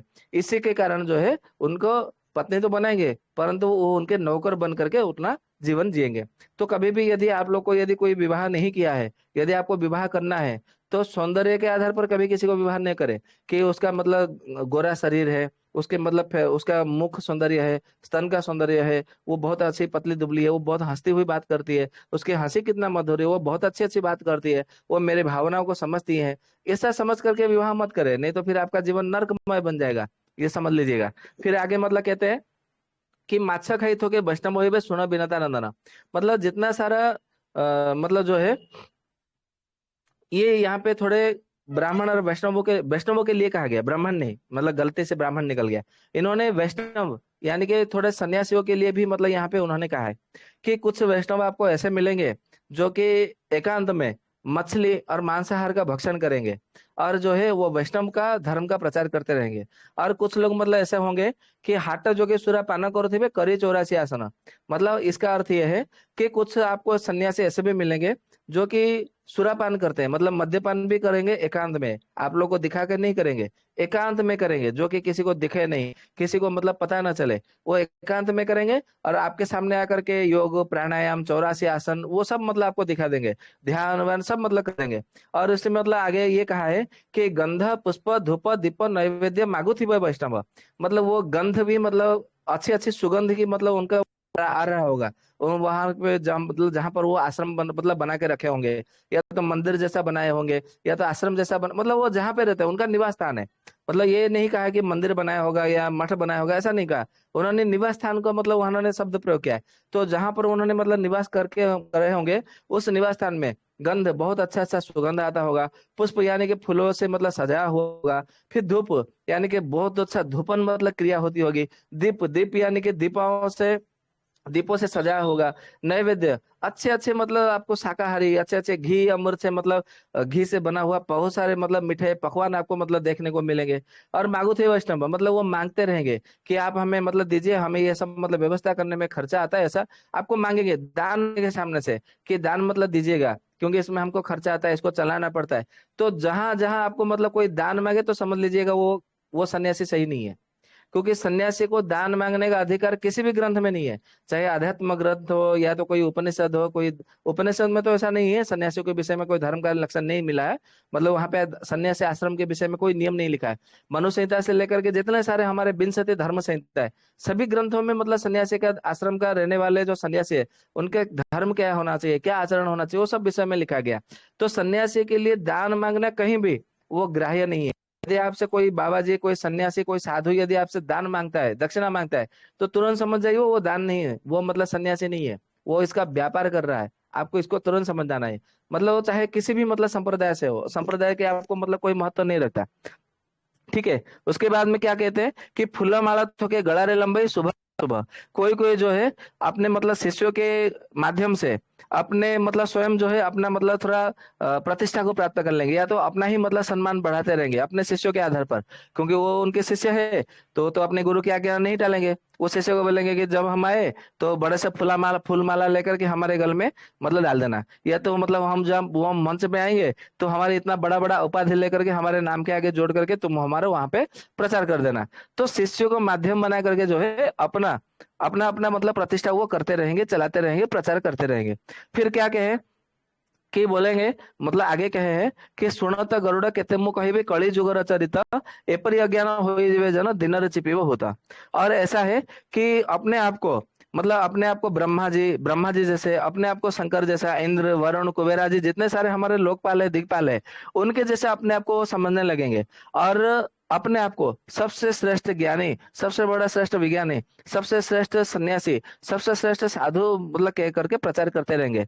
तो इस प्रकार से है विनता नंदन, मतलब जिसको वो कह रहे हैं, मतलब ये मालिका की बात है। उनके जो माता जी है वो विनता है। तो हमारे जैसे देखेंगे सनातन धर्म संस्कृति में माता जी के नाम से लेकर के मतलब संबोधन किया जाता है। जैसे आप वाल्मीकि रामायण पढ़ेंगे तो कईयों ने कई जगह पे कोई ऋषियों ने, जैसे महर्षि भरद्वाज जी ने उनके कहते हैं, हे दशरथ नंदन आप विराजिए, आसन ग्रहण करिए। फिर मतलब लक्ष्मण जी को कहते हैं, हे सुमित्रा नंदन आप भी आसन ग्रहण करो। और सीता जी को कहते हैं, हे जनक दुहिते, हे जनक दुलारी आप भी आसन पर विराजमान हो। तो ये हमारे भारतीय संस्कृति में माता पिता के नंदन, माता पिता के कुंवर, माता पिता के पुत्र या सुता ऐसे कह करके संबोधन करने का ये विधान है हमारे ये संस्कृति में, भारतीय संस्कृति में। तो अच्युतानंद दास जी ने भी उन्हें कहा, हे विनता नंदन, मतलब इसी संस्कृति के आधार पर, भारतीय संस्कृति के आधार पर उन्होंने कहा, हे विनता नंदन कलयुग में इतने सारे मतलब केवल इतना नहीं है, ऐसे ऐसे कई सारे मतलब बातें हैं, मैं क्या क्या मतलब उसमें मतलब चरित्र बताऊं। तो आगे मतलब बोलते हैं, और उन्होंने कहा है कि ऐसे ऐसे मतलब बातें मतलब करते रहेंगे, जो उनके बातें ही उनको अज्ञानी बनाने में मतलब तुला हुआ मतलब रहेगा, मतलब उनकी ही बातों के कारण वो अज्ञानी बनते जाएंगे, उनके व्यवहार आचरण के कारण वो दिनों दिन अज्ञानी बनते जाएंगे, ऐसा अच्युतानंद दास जी कहते हैं। और उसी के कारण वो रोगों से ग्रसित होंगे, दुर्घटनाओं में मतलब मरेंगे, बीमारी में मतलब मरेंगे। और इनको मतलब कहा गया कि दिनर चिपीबो भूत, भूत यानी कि कोई कोई अलग से कोई ऐसा मतलब अदृश्य शक्ति आएगा जिसके कारण उनकी मतलब मृत्यु होगी। अदृश्य शक्ति क्या है, मतलब कोई मरेगा, या तो रोगों से ग्रसित होगा, या तो रोगों से मतलब मरेगा, या तो आत्महत्या करके मतलब मरेंगे। ये सब आपको मतलब देखने को मिलेगा। या तो कोई किसी को मतलब क्या करेंगे कि कोई किसी को मार देगा, या जो से भी हो, वो मतलब उनका मतलब प्राकृतिक रूप से मतलब उनका मृत्यु नहीं होगा, सुखद मृत्यु नहीं होगा, दुखद मृत्यु होगा, या तो अकाल मृत्यु होगा, मतलब कम समय में उनका मतलब मृत्यु हो जाएगी। ये समझ लेना, वो साधु सन्यासी मतलब लक्षण नहीं है। ये है विनतानंदन, ये कलियुग के चरित्र में ऐसा देखने को मिलने वाला है। फिर आगे मतलब कहते हैं कि हेमन मोहन हेबिस्व भावन विशाखा की मने नहीं, जुगे जुगे आमे माने तोर दासी कर्म करू तार तोर पाई, अष्ट दले अष्ट सखी आंबे थाऊ अष्ट कुंजକୁ ଯୋଗୁ ବସାଇ ବେଷ୍ଟାଇ ଦ୍ୱାପର ଯୁଗର ଗୁପ୍ତ କଥା ମାନ ଭୁଲି ଗଲ କି ଗୋସାଇଁ, ତାଳ ବନ ଠାର କହିଲ ମନ୍ତ୍ର ବେଳ ଆସି ହୋଇଲାଣି, ଦ୍ୱାଦଶ ମିଶାଣ କହିଥିଲ ପୁଣି ବେଳ କାଳ ହେଲା ଜାଣି, ମୁହିଁ ସଖୀ ଜଣା ଅଛି ମୋ ନାଥ ହେ ସୁଦୟ ଆଖି ରଖି ଅଛ, ବଉଳ ବୃକ୍ଷର ମୂଳେ କହିଥିଲ ତାହା କି ଭୁଲି ଯାଇଛ, ମନେ ଅଛି ଠିକ ନାଥ ହେ ତୁମର ଏବେ ହୁଏ ସାହା, ଶ୍ୟାମଳୀ ଧବଳି ପାଶେ ମୁହିଁଥିଲି ଦ୍ୱାପରର ଲୀଳା ଏହା, ଯମୁନା ବାହୁଡା ବେଳଟି ମୋହର କୁମ୍ଭ ଥିଲା ମୋର କାଖେ, କହିଥିଲ ଯାହା ଦେଲି ମୁଁ ସଂକେତ ପରଖୁ ଚକ୍ଷି ପ୍ରତ୍ୟକ୍ଷେ। मतलब ऐसे यदि मैं उत्कली भाषा में मतलब इसको यदि बोलता जाऊं, फिर उसका अनुवाद मतलब आपको बताता जाऊं, तो उसमें बहुत सारा समय निकल जाएगा। तो मैं आपको इसमें बता देता हूँ उसका क्या क्या अर्थ उन्होंने मतलब लिखा है। ठीक है, उन्होंने कहा है कि अच्युतानंद दास जी को उनके शिष्य मतलब बिनता नंदन जो है उनको प्रश्न करते हैं कि हे गुरु जी, इसमें मेरा मन नहीं भरा, अभी तृप्त नहीं हुआ, और बताइए और क्या होने वाला है, और बताइए और क्या होने वाला है, मुझे सुनने की और इच्छा हो रही है, आकांक्षा हो रही है, उत्कंठा हो रही है। तो वो फिर जो है अपने भगवान श्री कृष्ण को वो याद करते हैं, मतलब स्मरण करते हैं, मतलब वो बोलते हैं कि हे विनता नंदन, द्वापर युग की बात है, मतलब वो थोड़ा अपना आप बीती बताते हुए हम ऐसा समझते हैं, मतलब वो उन्होंने अपना आप बीते को बताने के लिए वो द्वापर युग के समय में जाते हैं। और कहते हैं कि द्वापर युग के समय की बात है, एक बार जो है भगवान श्री कृष्ण के चरणों के हम दास दासी बन करके हम सारे बहुत सारे थे। तो हम उनको बोलते थे कि हे मनमोहन, हे विश्व भावन। तो युग मतलब जब जब मतलब युग युग में जिस जिस जिस युग में आपने अवतार लिया है, उस युग में तो हम भी तो आपके साथ में दास दासी बनकर के हम सारे गोप गोपियां आपके साथ में ही तो है। और आपने हम सब में से अष्ट सखा और अष्ट सखी को तो आपसे सबसे मतलब महत्व देते हैं। और आपके अष्ट कुंज में हम लोग को ही आप मतलब स्थान देते हैं। तो हम तो हमारा जो भाव है, जो हमारा समर्पण है, जो भाव है, तो आप इसके मतलब विषय में लेकर के हमारे लिए कोई कार्य नियुक्त करिए कि हम आपके लिए मतलब क्या सेवा करें, हमें कोई कार्य और दीजिए। क्योंकि इतने से मतलब जब हम आपकी सेवा करते हैं, फिर जो हमारे पास समय होता है तो उसमें हमारा समय व्यर्थ निकल जाता है, ऐसा हमें लगता है। तो आप हमें ऐसा कार्य दीजिए जो केवल 24 अहोरात्र जो है, मतलब अहोरात्र यानी कि 24 होरा हम आपके सेवा में, हम आपके कार्य में जुड़े रहे, जो जिससे कि हमारा जीवन धन्य हो जाए। तो जब ऐसा मतलब वो कहते हैं, तो भगवान श्री कृष्ण जो है उन्हें कोई मंत्र प्रदान करते हैं। मंत्र यानी कि कोई ऐसा अक्षर वाला मंत्र नहीं, मंत्र यानी कि कोई सूत्र उन्हें मतलब देते हैं, या तो उन्हें कुछ ऐसा बताते हैं कि आप ऐसा करो। मतलब कोई मंत्र, मंत्र यानी कि आप ऐसा समझ सकते हैं कोई मंत्र है, या तो उन्हें कोई आज्ञा देते हैं, आदेश करते हैं, ऐसा हम मतलब समझ सकते हैं। फिर उसके बाद में वो कहते हैं कि आपने जो मतलब मंत्र प्रदान किया था तालवन में, तालवन मतलब अभी तो इतना पता नहीं है, परंतु जितना हमें जानकारी है, उत्तर प्रदेश के जो ब्रज क्षेत्र है वहां पर 33 वन है, ऐसा हमारे आया है। परंतु कभी हम उसमें जाएंगे तो खोजेंगे, देखेंगे, वो तो बात की बात है। यदि आप लोग यदि कोई ब्रज क्षेत्र से हो तो आपको तो पता ही होगा। यदि आप लोग कोई मथुरा वृंदावन या तो ब्रज क्षेत्र से मतलब वहां पे जाके परिक्रमा करके या तो फिर वहां भ्रमण करके आए हो, तो आप लोगों ने उसको मतलब अनुभव से लिया होगा कि वहां पर कितने वन है। परंतु यदि हम मालिका के ग्रंथ के आधार पर या तो अन्य अन्य शास्त्रों के आधार पर देखते हैं, तो मालिका में भी लिखा है कि वृंदावन के पास में आसपास जो है 33 वन होता है। 33 वन में ये जो भगवान श्री कृष्ण जो है यहाँ पे मतलब गाय चराने के लिए लेके जाते थे, चलते थे, और राधा जी के साथ में गोपियों के साथ में वो रास लीला करते थे। ऐसा मालिकाओं में भी मतलब वर्णन, बहुत सारा मतलब वर्णन मिलता है। तो बाकी 33 वन या 30 वन है वो तो हमें पता नहीं, वो तो केवल हम मालिका पढ़ते तो आप लोग को बता देते हैं। तो आप लोग बताइएगा यदि आप लोग मतलब किसी को मालूम है, तो सच में वहां पर 32 बने या 33 बने या 30 बने? अ, वैद जी प्रणाम। मेरा जो है वो हाँ जी, प्रणाम। वृंदावन के पास ही है क्षेत्र। तो वहां पर बहुत सारे वन है वैद जी, पर अब जो वन है वो लुप्त प्राय है, कुछ ही वन बचे हैं अभी। तो ये जो वन है ये ऐसा नहीं है कि, वैद जी मेरी आवाज आ रही है क्या? जी जी। तो ऐसा मतलब हाँ। लिखा है कि मतलब द्वापर युग के समय के मतलब आधार पर लिखा है। तो हो सकता है, संभव है कि उस समय मतलब 33 बन रहा हो, क्योंकि द्वापर युग मतलब अभी कितना समय हुआ, 5124 वर्ष पहले ही तो द्वापर युग था। अभी कलयुग का आरंभ हुए 5124 वर्ष हुआ है। तो संभवतः उस समय 33 बन था। और ऐसे भी देखते हैं तो आजकल जंगल को काट काट करके गांव शहर ऐसा बना दिया जा रहा है, हम साधारण लोग भी मतलब देख रहे हैं। तो हो सकता है कि उनमें से छोटा छोटा बन रहा हो जो कि अभी नष्ट प्राय से या तो लुप्त प्राय से हो गया हो। परंतु 33 वन उस समय था, क्योंकि मालिका में द्वापर युग के आधार पर मतलब उन्होंने कुछ कुछ मतलब बातें लिखी है। उसके बाद में कहते हैं कि आपने जो हमें जो मंत्रणा दी थी, मंत्र दिया था काल वन में द्वापर युग में, तो जो समय आपने बताया था वो तो उस समय तो अभी आ चुका है। तो फिर हे मन भवन, हे भगवान श्री कृष्ण, आप हमें दर्शन क्यों नहीं दे रहे? आप हमारे साथ जो लीला करने के लिए जो आपने आदेश किया था, वो फिर लीला आरंभ क्यों नहीं कर रहे? हम उसके बड़ी प्रतीक्षा के साथ में हम प्रतीक्षा कर रहे थे, मतलब देखने को, उसको अनुभव करने को, और साथ उस लीला में हम आपके सेवा करने को बड़े मतलब लालच है। तो कृपया आप मतलब जल्दी हमें दर्शन दीजिए और आप अपने लीला को आरंभ करिए, ऐसा उन्होंने कहते हैं।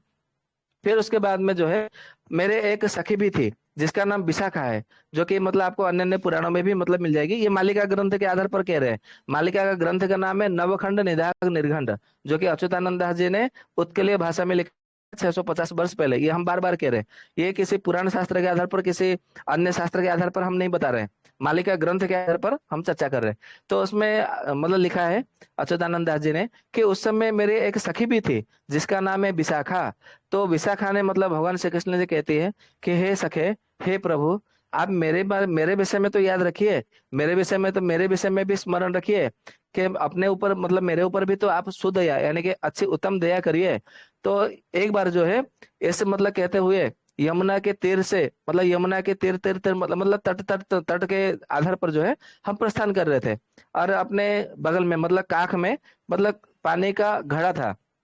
और उनके दो सखी और थे, एक का नाम है श्यामली, एक का नाम है धवली। मतलब ये किसकी सखी थी? ये विशाखा की सखी थी। मतलब मेरा विशाखा के साथ में अच्छी मित्रता थी, बंधुता थी। और विशाखा की इन दोनों के साथ में अच्छी मित्रता थी। तो उन दोनों का नाम है श्यामली और धवली। तो ये दोनों सखी जो है उनके साथ में थी। तो वो मतलब जो है उस समय मौलसरी का मतलब मतलब ताल वन से हम यमुना के किनारे होते हुए हम मौलसरी वन बकुल वन में हम आकर के पहुंचे। बकुल वन यानी कि वहां पे बहुत ज्यादा मौलसरी का पेड़ पौधा रहा होगा, ऐसा मैं समझता हूँ उसका शाब्दिक अर्थ निकाल करके। अभी वास्तविकता क्या है ये तो अलग बात है, पर वन है। क्योंकि मैं इसे मतलब शाब्दिक अर्थ इसलिए कर रहा हूँ क्योंकि जो हमारे यहाँ पे भुवनेश्वर है, उड़ीसा का जो राजधानी है वो भुवनेश्वर है। पर यदि हम उसको देखते हैं इतिहास के आधार पर, तो उसको एकाम्र कानन, एकाम्र क्षेत्र के नाम से अभी भी मतलब कहा जाता है। वो तो भुवनेश्वर क्रिश्चियन लोगों ने मतलब उसका जब आए तो भुवनेश्वर नाम रखा गया, क्योंकि जहां से भी खोदा गया घर बनाने के लिए तो चारों ओर केवल शिव जी की ही लिंग प्राप्त हुई है। जहां से भी खोदा गया तो शिव जी के लिंग प्राप्त हुए। अभी भी मतलब कोई कोई घर बनाने के लिए खोदते हैं ना, तो शिव जी का लिंग प्राप्त होता है। तो वहां पे शिव जी को मंदिर मतलब जो है पहले था, ऐसा बोल करके फिर वो शिव जी का वहां पे मतलब फिर खोदाई नहीं होती है। कोई से मतलब मूड पाषाण रहते हैं, अरे शिव जी का लिंग है तो क्या हुआ, चलो उधर लेकर के विसर्जन कर देते हैं, हम अपना घर बनाएंगे, पैसे दे करके खरीदाए भैया। ऐसा बोल करके फिर वो कुछ ऐसे विधर्मी लोग, मतलब विधर्मी जैसा है हमारे सनातन धर्म के ही कुछ लोग, मतलब शिव जी का लिंग प्राप्त हो। अभी मतलब पिछले महीने में वहां पे खुदाई हुई, तो एक साथ में चार चार शिवलिंग उनको प्राप्त हुआ। जब उनको मतलब हैरानी हो गई, अरे अभी ये चार चार शिवलिंग का क्या करे। तो वो जो लेकर के उन्होंने किसी मंदिर में दान दिया, ऐसा अभी कौन से मंदिर में दान दिया वो तो स्पष्ट रूप से पता नहीं चल रहा है। परंतु चार चार शिवलिंग के अभी मतलब उन्हें प्राप्त हुए। अभी इतने सारे शिवलिंग मतलब खुदाई के समय मतलब क्यों निकल रही है, तो इसका अर्थ है वहां पर शिव मतलब मंदिर था या तो शिवलिंग था, जो भी है ऐसा हम समझ सकते हैं। तो वो जो भुवनेश्वर है वहां पर एक आम का वृक्ष होता था पूरे जंगल भर में। मतलब अन्य अन्य वृक्ष होते थे, छोटे छोटे वृक्ष, परंतु सबसे बड़ा वृक्ष था वो एक आम का वृक्ष था। तो वो एक आम का बहुत बड़ा वृक्ष था, लगभग आधे जंगल को घेर के रखा था, इतने उसके शाखा प्रशाखा थे, है ना। इसके लिए उस क्षेत्र का नाम एकाम्र कानन, एकाम्र क्षेत्र, इस प्रकार से उसका नाम रखा था। यदि आप इसको प्रमाण के आधार पर देखेंगे तो ब्रह्म पुराण है, विष्णु पुराण है, स्कंद पुराण है, या तो वामदेव संहिता है जो वामदेव महर्षि ने लिखा है, शंख संहिता है, शंख स्मृति है, और नीलाद्रि महोदय है, लिखित संहिता है, ऐसे कई ग्रंथ भी उसके मतलब प्रमाण मिलते हैं कि वो एकाम्र क्षेत्र है। तो जो भी है, तो अभी यहाँ पर भी मतलब इतिहास के आधार पर देखेंगे तो भुवनेश्वर नाम कब रखा गया, तो आज से 50-55 साल पहले ही इसका नाम भुवनेश्वर रखा गया। तो 50-55 साल पहले उसका नाम एकाम्र क्षेत्र, एकाम्र कानन ही था, भुवनेश्वर नहीं था। तो जो भी है इस प्रकार से अन्य अन्य यदि हम देखते हैं मतलब पूरे भारतवर्ष में, तो जो जो वन है उस वन के आधार पर जो है आपको मतलब जानने को मतलब मिल जाना चाहिए। जैसे मालूम है आप लोग को, जब हरितकी के ऊपर जब हमारा आयुर्वेद चर्चा हुआ था, तो हमने मतलब पढ़ा कि वो चेतक वन था वहां पर, जहां पर वैद्यनाथ जो शिव जी ज्योतिर्लिंग है। तो हमको तो पहले मतलब उसका प्रमाणित करना था, प्रमाणित मतलब चाहिए था कि वहां पर चेतक वन था या नहीं था। क्योंकि चेतक वन मतलब जो चेतक की जो हरितकी है, चेतक की हरितकी वहां पे बहुत ज्यादा मतलब अधिक मात्रा में वहां पे उपलब्ध, इसीलिए उस वन का नाम जो है मतलब जंगल वहां पे केवल हरितकी के आधार पर था, इसीलिए उसका नाम चेतकी वन रखा गया था। जब हमने मतलब किसी को पूछा फोन करके, किसी भाई को, तो बोले कि हाँ भैया ये तो हमारे यहाँ पे ही है झारखंड से, और यहाँ पे बिल्कुल अभी भी मतलब वहाँ का नाम जो है चेतकी वन है, परंतु चेतकी वृक्ष का तो नहीं है यहाँ पे। तो बोला चलो ठीक है भैया, जैसे अभी यहाँ पे जगन्नाथपुरी है, तो पुरी का मतलब उसका नाम क्या है, वास्तविक नाम उसका नीलगिरी है, क्योंकि वहां पे नील नाम का एक पर्वत हुआ करता था, परंतु अभी नहीं है, वो तो बिल्कुल एकदम शहर जैसा बन गया है। तो इसका जो पुरातन नाम है वो नीलगिरी अभी भी है, नीलगिरी, नीलाचल, नीलालय, नीलवलय, ऐसे उसके नाम है। तो जो उसके प्राचीन नाम है, पुरातन नाम है, भले वो नष्ट कर दिया गया, वो जगह को मतलब ध्वस्त विध्वस्त कर दिया गया, परंतु उसका जो वास्तविक नाम है, प्रकृत नाम है, वो तो नष्ट नहीं हो सकता, वो तो भूला बिसरा नहीं हो सकता। तो इस प्रकार से है। तो ये मतलब जो है विशाखा के साथ में चलते चलते जब ये आए, तो ये कहाँ आए, बकुल वन में, यानी कि उस समय हो सकता है उस समय ज्यादा मोलसरी का पेड़ पौधा रहा हो उस वन में, ऐसा हम समझते हैं।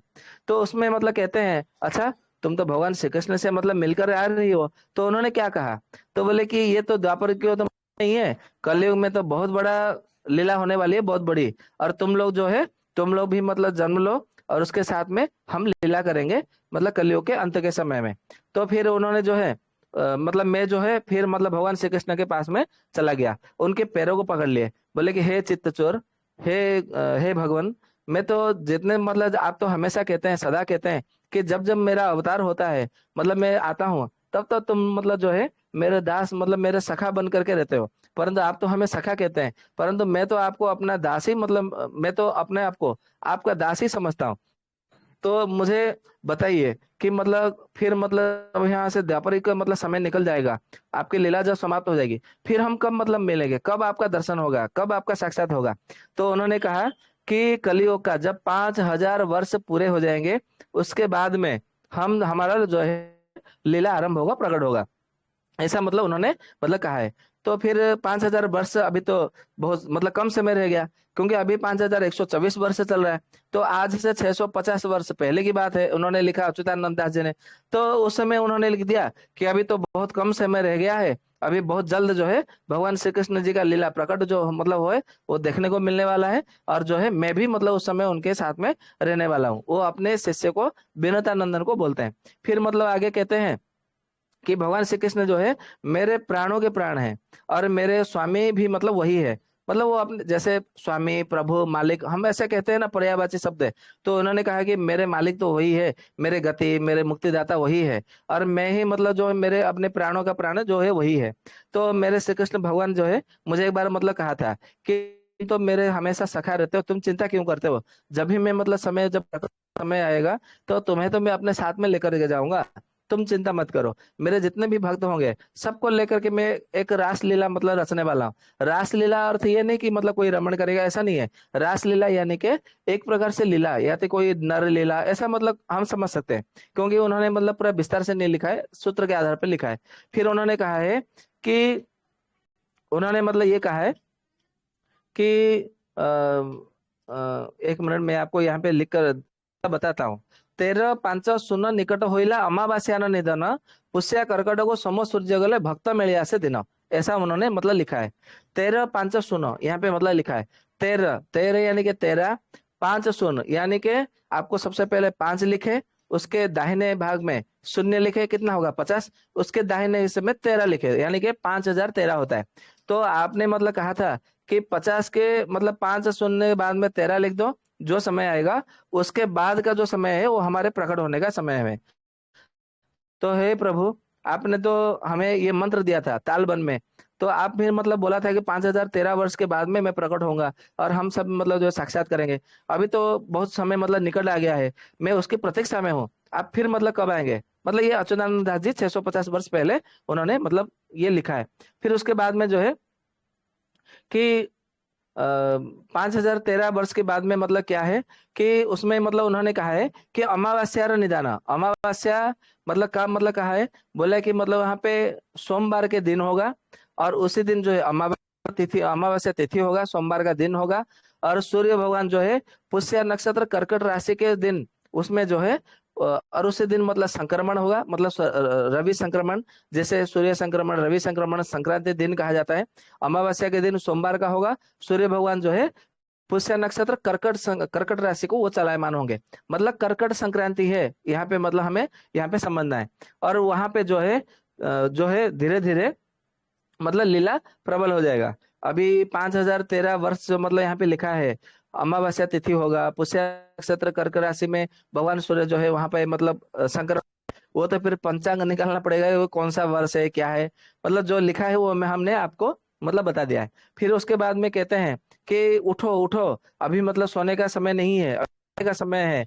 अभी तो भारतवर्ष में चारों ओर केवल विधर्मी ही विधर्मी, म्लेच्छ ही म्लेच्छ, यवन ही यवन चारों ओर मतलब जो है फैले हुए हैं। और हमारा उसको मतलब साथ देने के लिए हमारे भारतवर्ष के ही कुछ मतलब हैं जो कि विधर्मी बन के विधर्मियों का साथ दे रहे हैं, ऐसा अच्युतानंद दास जी ने मतलब लिखा है। और वो शब्द में मतलब मैं आपको मतलब पढ़ा देता हूँ, जो कि उत्कल भाषा में मतलब लिखा है। तो कहते हैं कि त्रिपाद धर्म स्थापना करिब बोली द्वापरु अछमु कही, उठ उठ प्राण ईश्वर लुचिले आउ तो चलिब नाही, साज वीरवेश आहे हे देवेश प्रबल होइछि म्लेच्छ वंश, कहे अभिराम प्रभु दया करी सुदर्शन मन तोष। इसका अर्थ है कि बहुत सारे विधर्मी मतलब चारों ओर से मतलब प्रसारित हो जाएंगे, और हमारे सनातनियों के मतलब कुछ भाई बंधु जो है साथ देंगे, विधर्मियों का साथ देंगे। इसलिए अभी सोने का समय नहीं है, उठो उठो जागो जागो, मतलब ऐसा उन्होंने मतलब फिर कहते हैं। फिर आगे मतलब कहते हैं कहती चैतन्य मोर कथा शुण मन जहाँ पचारिलु देवी बताई मूर्खा आगे न कहिबो गोपते आको रखिबो प्रणव ठारो मूल्य मतलब ऐसा ये से मतलब समझने जाए मतलब बोलते जाएंगे फिर आप अनुवाद करेंगे तो बहुत ज्यादा समय निकल जाएगा। मैं इसको केवल अनुवाद ही बता देता हूँ। इन्होंने कहा है कि हे मतलब अपने आप को मतलब वो कहते हुए मतलब कहते हैं कि हे मेरे विनतानंदन शिष्य तुम ध्यान से सुनो, मैं जो तुम्हें बता रहा हूँ वो तुम्हें ओमकार से भी बड़ा मतलब महत्व दे करके मेरी बातों को ध्यान से मतलब समझना है और सुनना है, उसे ग्रहण करना है। मतलब हम ओमकार को अधिक महत्व देते हैं क्योंकि आप लोगों को मालूम है हम सनातन धर्म में कोई भी मंत्र हो यदि मंत्र के आगे ओमकार नहीं लगाए तो मंत्र मंत्र नहीं है, ऐसा मतलब हम समझते हैं। क्योंकि ओमकार को सबसे बड़ा महत्व दिया जाता है। ओमकार को प्रणव कहा जाता है हमारे भारतीय संस्कृत में, यानी कि प्रपंच न कारः वह, यानी कि वो प्रपंच नहीं है और मतलब वह है, वह यानी कि वो हमारे आत्म स्वरूप है। यानी कि हम ओमकार का जप करते हैं तो हमारे आत्म शक्ति को वो दृढ़ करती है, आत्म शक्ति को बढ़ाती है। इसीलिए ओमकार का जप सबको करना चाहिए, ये उसका अर्थ है। इसीलिए उसको दूसरा नाम है प्रणव रखा गया। तो अच्युतानंद दास कहते हैं कि प्रणव से भी इसको मतलब ओमकार से भी और अधिक मतलब अमूल्य रत्न समझ करके जो मैं कह रहा हूँ उसे अपने हृदय में धारण करो। ये अच्युतानंद दास जी अपने शिष्यों को बताते हैं। ग्रंथ का नाम है नवखंड निदाघ नरगंट, जो कि उड़िया भाषा में उत्कलीय भाषा में लिखा हुआ है।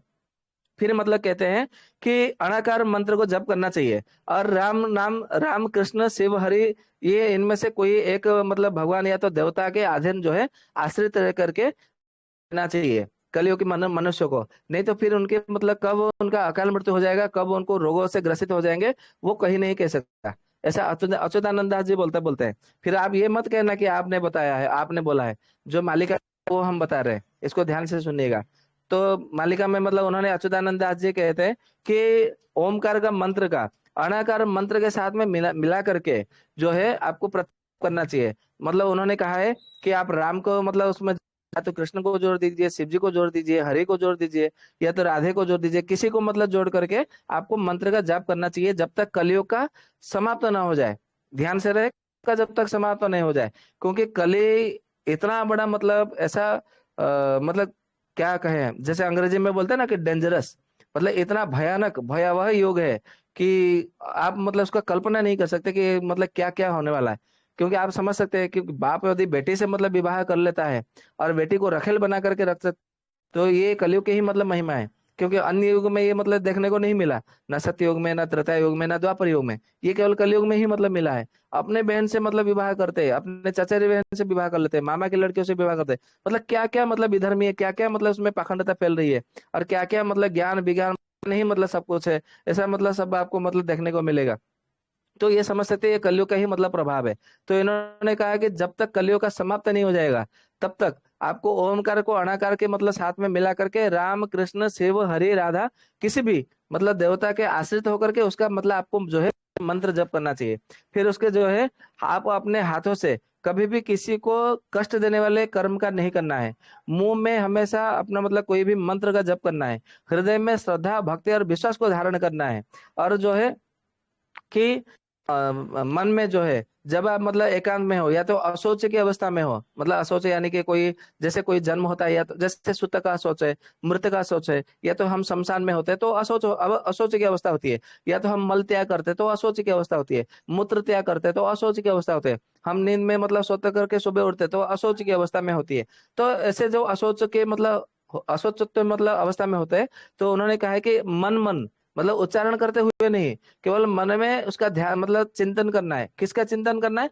तो एक अक्षर यानी कि ओमकार का केवल चिंतन करना है असोच की अवस्था में। तो जो है आपको रोग नहीं सताएगी, आपको अकाल मृत्यु नहीं होगा। फिर उन्होंने मतलब कहते हैं कि उस समय जो है आप ये जब मतलब जब कोई ऐसे कार्य करते हुए मिलेंगे तो समझ लेना ये भगवान श्री कृष्ण के समय में जब जब वो अवतार होते हैं तो ये उनके साथ में गोप या तो गोपिया या तो उनके दास या तो सखा बन करके वो रहते हैं हर बार में। तो ये उसके लक्षण है देखने से, मतलब ये यदि लक्षण देखने को मिलता है तो समझ लेना वो उनके भक्त है, ऐसा अच्युतानंद दास जी कहते हैं। फिर जो मतलब आगे कहते हैं कि एकांतिक भक्ति हृदय में मतलब जिनके मन में रहता है और उस समय जो है 64 योगिनियां जो योग माया के साथ में मिल करके भगवान श्री हरि विष्णु के आधार मतलब आदेश से अनुसार जो है वो चारों ओर विचरण करेंगे अदृश्य शक्ति बन करके। और यही इन्हीं के कारण किसी को रोग होगा, किसी का मतलब किसी को पित्त रोग होगा, किसी को वात रोग होगा, मतलब कौन सा रोग होगा, ये भी मतलब उन्होंने कहा है कि पित्त जनित वात जनित रोग होगा, कफ जनित रोग उनको कभी नहीं होगा। तो आपको जिनको मतलब देखेंगे कि इनको वात जनित रोग है, पित्त जनित रोग है, तो समझ लीजिएगा कि वो भक्त नहीं है। आप इसको इस लक्षण से भी आप जो है आप पहचान कर सकते हैं। यदि किसी को लक्षण है, कभी यानी कि किसी को सर्दी हो जाती है, जुकाम हो जाती है, नाक बंद हो जाती है, या तो किसी को मतलब मतलब जो भी है कफ का यदि लक्षण मिले, तो समझ देना। और केवल कफ का लक्षण से मतलब ये पर्याप्त नहीं है। वो मतलब मंत्र जाप करते हैं कि नहीं, उनके हृदय में श्रद्धा भक्ति विश्वास है कि नहीं, वो भगवान के ऊपर वो आस्तिकता मतलब उनके मन में है या नहीं, ये भी मतलब आपको देखना पड़ेगा, समझना पड़ेगा। नहीं तो फिर आप धोखा मतलब खा जाएंगे, ये ऐसा मतलब उन्होंने कहा है।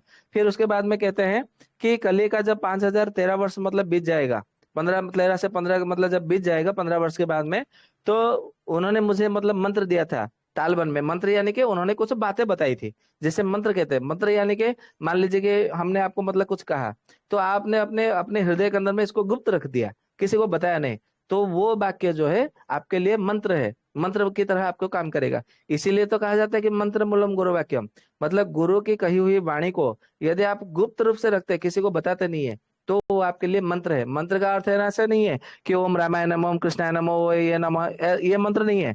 ऐसे आप मतलब वेद देखेंगे तो वेद के तो सारे के सारे मंत्र है, परंतु वो सारे के सारे मतलब क्या है, वो झूठा है, वो उच्छिष्ट है, ऐसा कहा जाता है। फिर मतलब जो गंगा का जल है वो भी उच्छिष्ट है, शहद भी जो है वो उच्छिष्ट है, दूध जो है वो उच्छिष्ट है। ऐसे कई प्रकार के जो मतलब है, इसे तो संसार में जितने सारे मंत्र है सब के सब उच्छिष्ट है, ऐसा कहा जाता है। तो उच्छिष्ट होकर फिर मतलब वो पवित्र कैसे हो जाता है? तो जो गुरु के मुख से, जो श्री गुरु के श्रीमुख से मतलब मुखारबिंद से ग्रहण करके जब आप गुप्त रखते हैं, तो वो मंत्र जो है आपके लिए काम करता है। तो पुस्तकों से ग्रंथ से मतलब पढ़ करके आप उसको लेते हैं, तो वो मंत्र आपको कभी फलीभूत नहीं होगा। इसीलिए तो कहा जाता है कि गुरु के मतलब शरण में जाना चाहिए हर किसी को, ये उसका रहस्य है। फिर उसके बाद में कहते हैं कि धन्वंतरी जो है, मतलब इतने सारे रोगी हो जाएंगे कि धन्वंतरी भगवान भी मतलब चिकित्सा नहीं कर पाएंगे। तो आप देखिए हर घर में रोगी आपको मिलेगा मिल रहा है कि नहीं मिल रहा है। परंतु आज से यदि 50 वर्ष हम पहले पीछे चले जाएंगे, या तो 50-60 वर्ष पहले, तो रोगी ही कोई नहीं था, सारे स्वस्थ थे। तो ये मालिका की जो बात है वो बिल्कुल सही है। फिर मतलब इन्होंने ऐसा कहा है कि 10 वर्ष की आयु में 20 वर्ष जैसा दिखने लगेंगे, 20 वर्ष की आयु में 40 वर्ष जैसे दिखने लगेंगे, और 40 वर्ष की आयु में 70-80 साल के वर्ष जैसे आपको मतलब दिखने लगेंगे। तो उन्होंने मतलब कहा है कि कम आयु में सबके बाल पक जाएंगे, जबकि बाल पकने का जो आयु है वो 70 वर्ष के बाद की आयु का है।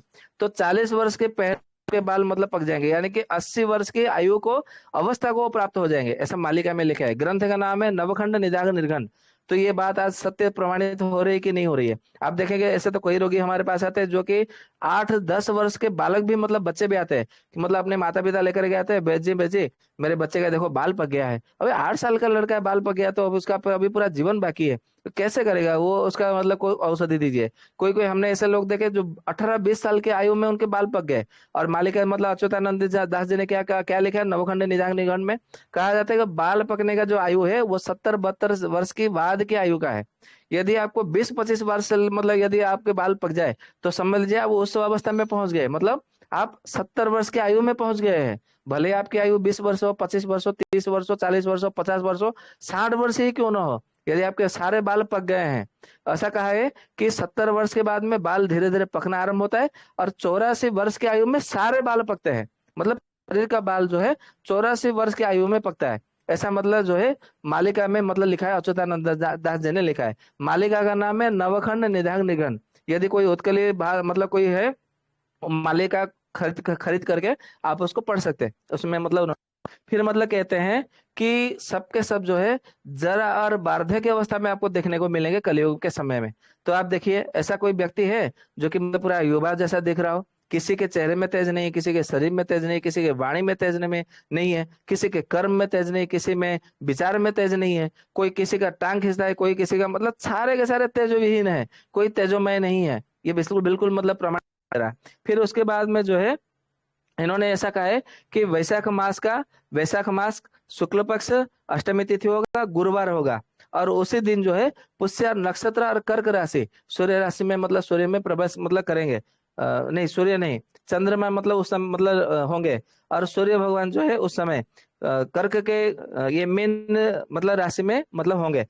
तो उस समय जो है धीरे धीरे अब ये जब मतलब आपको देखने को मिलेगा ये स्थिति, ये आपको वातावरण देखने को मिले, तो समझ लीजिएगा ये सभी भक्तों को एकत्रित होने का ये समय है। ये आपको समझ देना चाहिए। और उस समय चारों ओर जो है आपको कुछ शब्द सुनने को मिलेगा। तो वो शब्द भी मतलब उन्होंने लिखा है। तो शब्द मतलब क्या क्या है, तो उन्होंने कहा है कि, एक मिनट, मतलब कहाँ गया वो शब्द।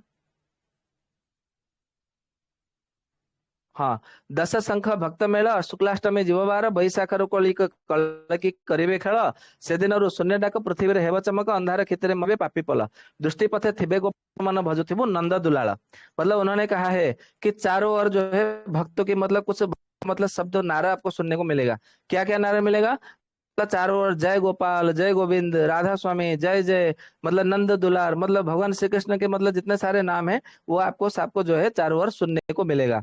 तो ये समझ लेना कि भक्तों का मतलब मेले होने का यानी कि एकत्रित होने का धीरे धीरे समय मतलब आ रहा है। फिर उसके बाद में कहते हैं कि जितने सारे वेदांती है, जितने सारे नागांती है, जितने सारे सिद्धांती है, जितने सारे मतलब योगांती है, ये चार प्रकार के जो वेदांती, नागांती, सिद्धांती, योगांती, वो सब जो है का मतलब परीक्षा होगा।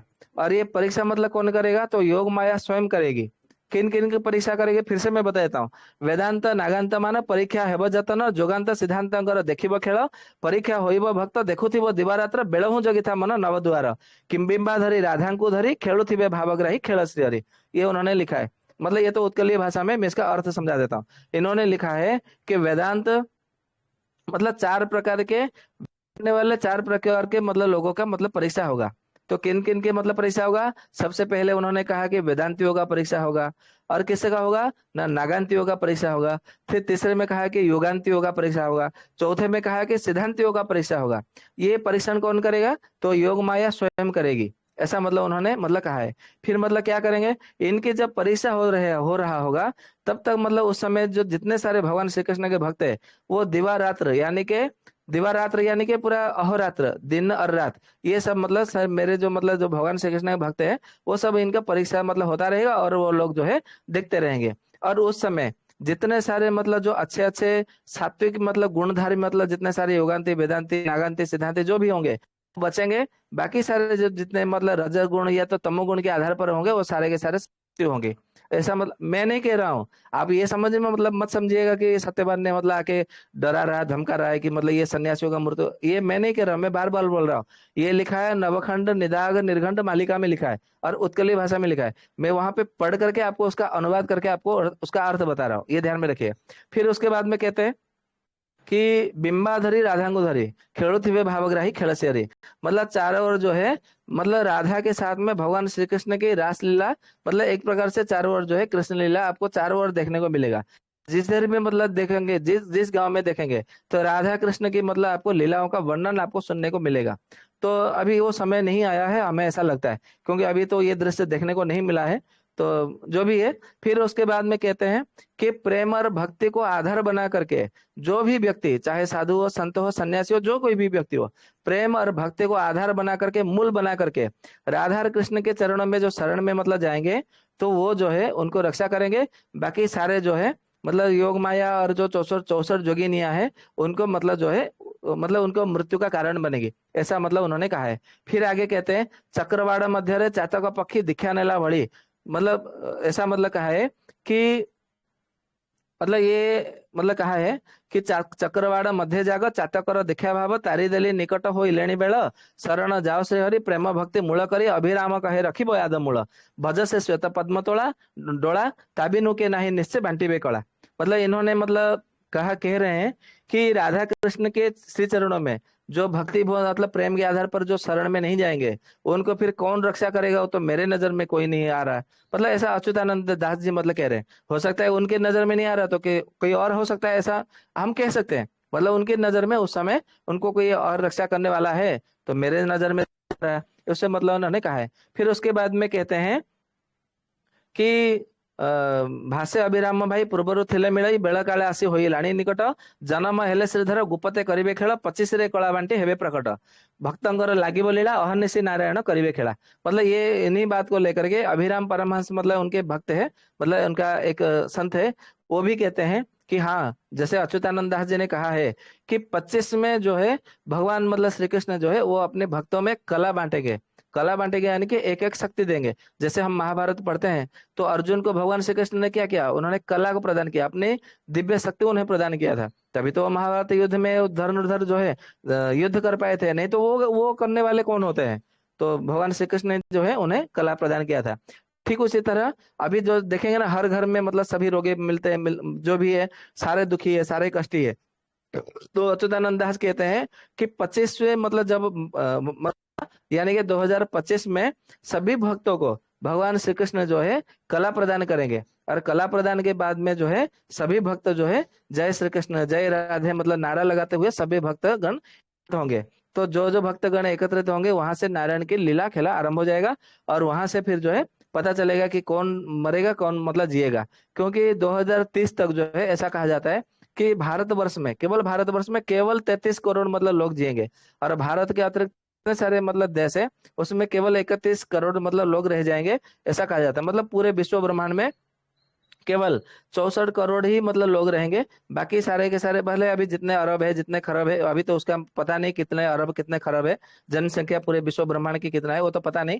परंतु भारत का इतना है कि 145 या 150 करोड़ के आसपास है।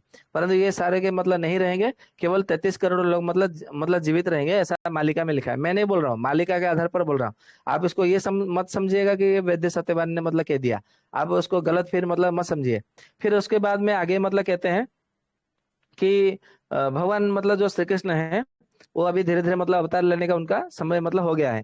तो रुक ऐसा उन्होंने मतलब कहा गया है कि एक मिनट में उसका मतलब ओडिया में पहले बताता हूँ फिर आपको मतलब कहता हूँ। चारि दुईरे हेबे खेल निकट होइलेଣି बेଳ चारि ତିନିରେ सर्वानंद सरिब दैत्यंगर द्वंद्व ଶୁଣନ୍ତୁ भकत महिमा जे सत्य शांति दया क्षमा ए भक्त माने मेଳି हेबे प्रभुଙ୍କ संगरे मिशिबे। फिर उसके बाद में सत्य धर्म को स्थापित देवे निजपुर रे पहुंचबे से तो अटंती इच्छामय सबु जानते देवराय तांको इच्छारे सर्व होई तार कार इच्छारे किछि नाही एणु कहूचे तोते मन केवल बेल हूँ भजन नारायण। मतलब इन्होंने कहा है, यानी कि उन्होंने कहा है कि जो 4 वेद है इन 4 वेद को जो है आप 2 भाग में बांट दीजिएगा। क्योंकि ये भविष्य में 2 भाग में बांटने बंटने वाला है। ये मैं नहीं कह रहा हूँ, अच्युतानंद दास जी मतलब कहे 650 वर्ष पहले कि उनको 2 भाग में मतलब कहा है कि रुक साम एक भाग करो, जजुर यजुर और अथर्व को एक भाग, मतलब ये भविष्य में होने वाला है। क्योंकि अभी तक तो 4 वेद चारों और मतलब ऐसा सुनने में आ रहा है कि ऋग यजु साम अथर्व ऐसे मतलब सुनने में आ रहा है। तो अच्युतानंद दास जी ने कहा है कि भविष्य में चारों वेद को 2 भाग में बन जाएगा और रुक साम को एक भाग मानेंगे, यजुर अथर्व को एक भाग में मतलब मानेंगे लोग। और फिर मतलब जो है इसको केवल 2 प्रकार का वेद है ऐसा भी मतलब सुनने को मिलेगा कुछ लोगों से। और वेद के ऊपर अनुसंधान मतलब करते रहेंगे तब जाकर के ये जो वेद है 2 भागों में मतलब बन जाएगा। अभी हमें नहीं लगता कि वेद के ऊपर अभी इतना अनुसंधान मतलब हो में। तो क्योंकि अभी तक तो वेद 4 ही है ऐसा मतलब, क्योंकि यहाँ पे मतलब मालिका में जो जो मतलब लिखा हुआ है अभी तक वो बिल्कुल सत्य होता दिखाई दे रहा है। अभी तक मतलब जितने बातें लिखी है वो सारे के सारे प्रमाणित है। तो हो सकता है ये अभी मतलब भविष्य में अभी होने की तैयारी हो, या तो भविष्य में हो सकता है ऐसा। हम अभी हम तो नहीं कह सकते अभी हो गया है, होने वाला है हम ये अभी कह सकते हैं। क्योंकि इन्होंने मतलब जो जो लिखा है अभी तक वो बातें सत्य होती दिखाई दे रही है। तो ये भी अवश्य मतलब सत्य होगा। फिर उसके बाद में कहते हैं कि 42 अंक को जो है दिव्य सिंह जो पुरी के गजपति दिव्य सिंह देव के 42 अंक में नारायण के जो है अवतार लेने का समय आएगा ऐसा उन्होंने लिखा है। तो दिव्य सिंह देव मतलब गजपति दिव्य सिंह देव का यदि मतलब 42 अंक को देखते हैं तो 2002 मतलब होता है। यदि हमने उसको मतलब उसको एक बार मतलब हिसाब में जोड़ा था तो गजपति दिव्य सेन जो पुरी के राजा गजपति दिव्य सेन देव है उसको 42 अंक के आधार पर मतलब देखते हैं। क्योंकि राजाओं का एक अंक होता है, आप लोग को भी मालूम है। जब वो अभिषिक्त होते हैं राज सिंहासन पर तो उनका अलग अलग अंक होता है। जैसे हम वाल्मीकि रामायण के आधार पर तो राम जी जब मतलब उनके पहले पिताजी दशरथ थे तो दशरथ जी जब तक थे तो दशरथ जी का राज्य अंक होता था दशरथ अंक। जब राम जी सिंहासन पर बैठे तो राम अंक मतलब वहां से आरंभ हुआ। तो उनके जब पुत्र कुश उनके आसन पर विराजमान हुए तो वहां पे कुश अंक आरंभ हुआ। तो ये जो जो राजा मतलब कौन से राजा कितने अंक मतलब कितने वर्ष राजूति किए उसके आधार पर वो अंक मतलब होता है। तो अभी पुरी के जो राजा है जगन्नाथ जी के वहां पे दिव्य सिंह देव जी है वो महाराजा है। अभी देखिए यहाँ पे अभी इस समय गजपति दिव्य सिंह देव होंगे ये 650 वर्ष पहले उनको कैसे पता था? जो कि वास्तविकता है कि अभी जो राजा है वो देव दिव्यसेन देव ही राजा है, इसमें कोई मतलब गलत नहीं है। तो उन्होंने मतलब लिखा है दिव्यसेन देव गजपति देव के 42 अंक में नारायण जी के अवतार लेने का समय आ गया है। और उन्होंने मतलब ये भी मतलब कहा है कि उस समय तक हरिदास कमार, आली राजपुत्र अरक्षित दास, भीम भोई, अभिराम परमहंस देव, आर्तदास, ऐसे मतलब कई सारे मतलब साधु संत भी होंगे जो कि मेरी भविष्य के मालिका को वो सही ठहराने के लिए और भी ग्रंथ लिखेंगे। तो ये उन्होंने लिखा है खंड निधान निधान में। और बिल्कुल ये बात सत्य है, क्योंकि उन्होंने जो छतिया हरदास कुमार, आली राजपुत्र अरक्षित दास, भीम भोई, अभिराम परमहंस, आर्तदास, इन्होंने जिन जिन संतों के नाम लिखे हैं, इन्होंने अपने अपने मतलब नाम से अलग अलग मालिका लिखा है, जो कि अच्युतानंद दास जी की मालिकाओं के ग्रंथ को उन्होंने सही प्रमाणित मतलब किया है कि अच्युतानंद दास जी ने ये मालिका में जो ये बात लिखी है वो बिल्कुल ऐसे होने वाला है। उन्होंने मतलब सभी संतों ने उसको मतलब एक एक अक्षर को उन्होंने प्रमाण मतलब मान करके उन्होंने लिखा है। तो ये जो 650 वर्ष पहले उन्होंने लिखा था, तो यही नाम के मतलब जो साधु संत हुए उन्होंने लिखा भी है। तो ये बात भी मतलब प्रमाणित होता है। फिर उसके बाद में कहते हैं कि हड़िया कमार और अरक्षित दास के आविर्भाव जो है पंच सखाओं के मतलब जो है हमारे 150 वर्ष के बाद में उनका मतलब अवतरण होगा, ऐसा उन्होंने नवखंड निधान निघंट में मतलब लिखा था। जब इसके विषय में जब अनुसंधान किया कि ये जो हरिदास कमार जी है, या तो फिर जो अभिराम परमहंस जी है, आर्तदास जी है, भीम भोई है, और इनका मतलब कब मतलब उनका जन्म हुआ था, अवतरण हुआ था, तो बिल्कुल वही बात पता चला कि ये पंचसखाओं के 150 वर्ष के बाद में ही इन सब का मतलब अवतरण हुआ था, मतलब जन्म हो चुका था। अभी देखिए ये 150 वर्ष पहले उन्होंने लिख दिया था, उसके बाद में वो लोग मतलब जन्म हुए उन सब मतलब नाम लेकर के, और उन्होंने मतलब बिल्कुल उनकी मालिका को प्रमाणित मतलब करके उन्होंने फिर व्याख्या करके विश्लेषण कर दिया। तो ऐसे मतलब कई भी है, ऐसे कई सारे मतलब उन्होंने मतलब लिखा है। फिर उसके बाद में कहते हैं कि चार चार मतलब ऐसे मतलब दो दो को जब चार से मतलब गुना करेंगे तो 8 होगा। तो 8 मतलब जो है जब 8 अंक होगा, 8 अंक मतलब प्राप्त होगा, किसके 8 अंक प्राप्त होगा? तो ऐसे कहते हैं कि 2008 से जब मतलब देखेंगे तो दैत्यों के चारों ओर जो है मतलब केवल आपको ध्वंस विध्वंस ही आपको देखने को मिलेगा। तो 2008 से अभी देखिए, तो 2008 से म्लेच्छों का या तो जो भी है मतलब विधर्मियों का, क्या आपको अधिक मात्रा में आपको कुछ देखने को नहीं मिला 2008 से? तो बहुत से ऐसे मतलब आपको देखने को मिला है। फिर उसके बाद में है कि उन्होंने कहा है कि 4 3 मतलब 4 को 3 से मतलब गुणा करो, उसके बाद में जो है 2000 के बाद में उसका मूलांक समझ करके तुम आगे बढ़ो। तो वहां पर जो है सारे भक्त जो है एक दूसरे से मतलब मिल करके दैत्यों के विरोध में बहुत बड़ा राजनीतिज्ञ मतलब राजनीति के स्तर पर मतलब भक्त मिलेंगे, एकत्रित होंगे, ऐसा उन्होंने लिखा है। तो आप यहाँ पे मतलब थोड़ा समझने का मतलब प्रयास करते हैं, क्योंकि ये तो मतलब बात बीत चुकी है। 4 से 3 गुणा करते तो कितना होता है? 12 होता है, यानी कि 2012। यहाँ पे क्या कहा है? राजनीति के स्तर पर जो है भक्त एकत्रित होंगे। तो 2012 में जो 2014 आया, राजनीतिक स्तर पर मतलब ऐसा ही देखेंगे ना फिर, राजनीतिक स्तर पर यानी कि जो चुनाव हुआ 2014 में, तो धीरे धीरे 2012 में धीरे धीरे सब भक्त जो एकत्रित हुए, और एकत्रित होकर के 2014 में मतलब चुनाव हुआ, तो उसमें जो है हिंदू धर्म के सपक्ष से मतलब लड़ने वाले नरेंद्र मोदी जी प्रधानमंत्री बन करके आए। तो उन्होंने जो लिखा था 2012 के बाद में वहां से जो मतलब भक्त एकत्रित होंगे और विधर्मियों के विरोध में मतलब वो खड़े होंगे और राजनीति के स्तर पर एकत्रित होंगे। तो ये बात कितनी सत्य है ये आप लोग विचार करिएगा। फिर उसके बाद में ये कहते हैं कि इन्होंने कहा है कि 28 अंक में जो है दैत्यों के बहुत बड़ा मतलब मार काट होने वाली है। 28 अंक यानी कि 2028 में जो है मुसलमान क्रिश्चियन या तो जो भी मतलब विधर्मी है, मतलब इन्होंने विधर्मी शब्द का प्रयोग किया है। ऐसा तो हम मुसलमान क्रिश्चियन भी मतलब नहीं कह सकते, क्योंकि मुसलमानों में भी कई कई अच्छे होते हैं, क्योंकि असुरों में प्रहलाद जैसे भक्त भी हुए हैं, विभीषण जैसे मतलब भक्त भी हुए हैं। तो सुकेशा मतलब सुकेश करके एक असुर भी हुए जो कि भगवान भक्त सूर्य के बहुत मतलब परम भक्त हुए। तो ऐसे कई सारे असुर भी हुए, आसुरी नाम के मतलब एक असुर भी हुए जो कि बहुत बड़े भक्त हुए, अंधकासुर भी है जो कि शिव जी के परम भक्त हुए। तो ऐसा तो नहीं कह सकते कि हम कि सारे, जैसे बलि भी जो है भगवान श्री हरि के कितने परम भक्त हैं कि उनको मतलब पूरा दान दे दिया, फिर उनका सुतल लोक में उनके फिर द्वारपाल प्रहरी बन करके रह गए हुए, पुराणों में भी मतलब ये प्रमाण मिलता है। चलो जो भी है, तो हम ऐसा मुसलमान क्रिश्चियन मतलब नाम नहीं ले रहे। इन्होंने कहा कि विधर्मी, विधर्मी यानी कि जो धर्म से विरुद्ध आचरण करने वाला हो वो विधर्मी हो, चाहे वो हिंदू भी मतलब क्यों ना हो, यदि वो विधर्म आचरण करता है तो विधर्मी है। तो उन सब का जो है वहां पे मतलब एक मतलब जो है मारकाट होने वाला, मतलब यहाँ पे एक प्रकार से जो है एक बड़ा कुछ बड़ा भयानक मतलब स्थिति होने वाली है 2028 में, हम सकते हैं।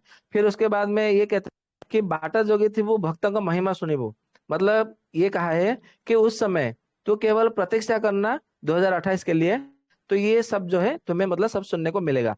और उस समय फिर मतलब कहा है कि जो भक्त सत्य के राह पर चलेगा, शांति से मतलब रहेगा, सबके प्राणी के मात्र के प्रति दया भाव रहेगा, और क्षमा गुण उसमें मतलब बहुत अच्छा मतलब में रहेगा, और उसके भीतर जो है ना निस्पृहा रहेगी, मतलब स्पृहा नहीं रहेगी, निष्कामी होगा, अनासक्त होगा, उसका जीवन मतलब उद्देश्यहीन रहेगा, मतलब उसके जीवन में कोई उद्देश्य लेकर के वो नहीं जी रहा होगा, और भगवान के प्रति वो शरणागत रहेगा, समर्पण भाव रहेगा, भजन चिंतन मतलब मनन कीर्तन करता रहेगा, और मंत्र का जाप करता रहेगा, तो समझ लेना वो भक्त है। और सारे भक्त जो है एकत्रित होंगे, जबकि जो है वो धर्म अपना होगी।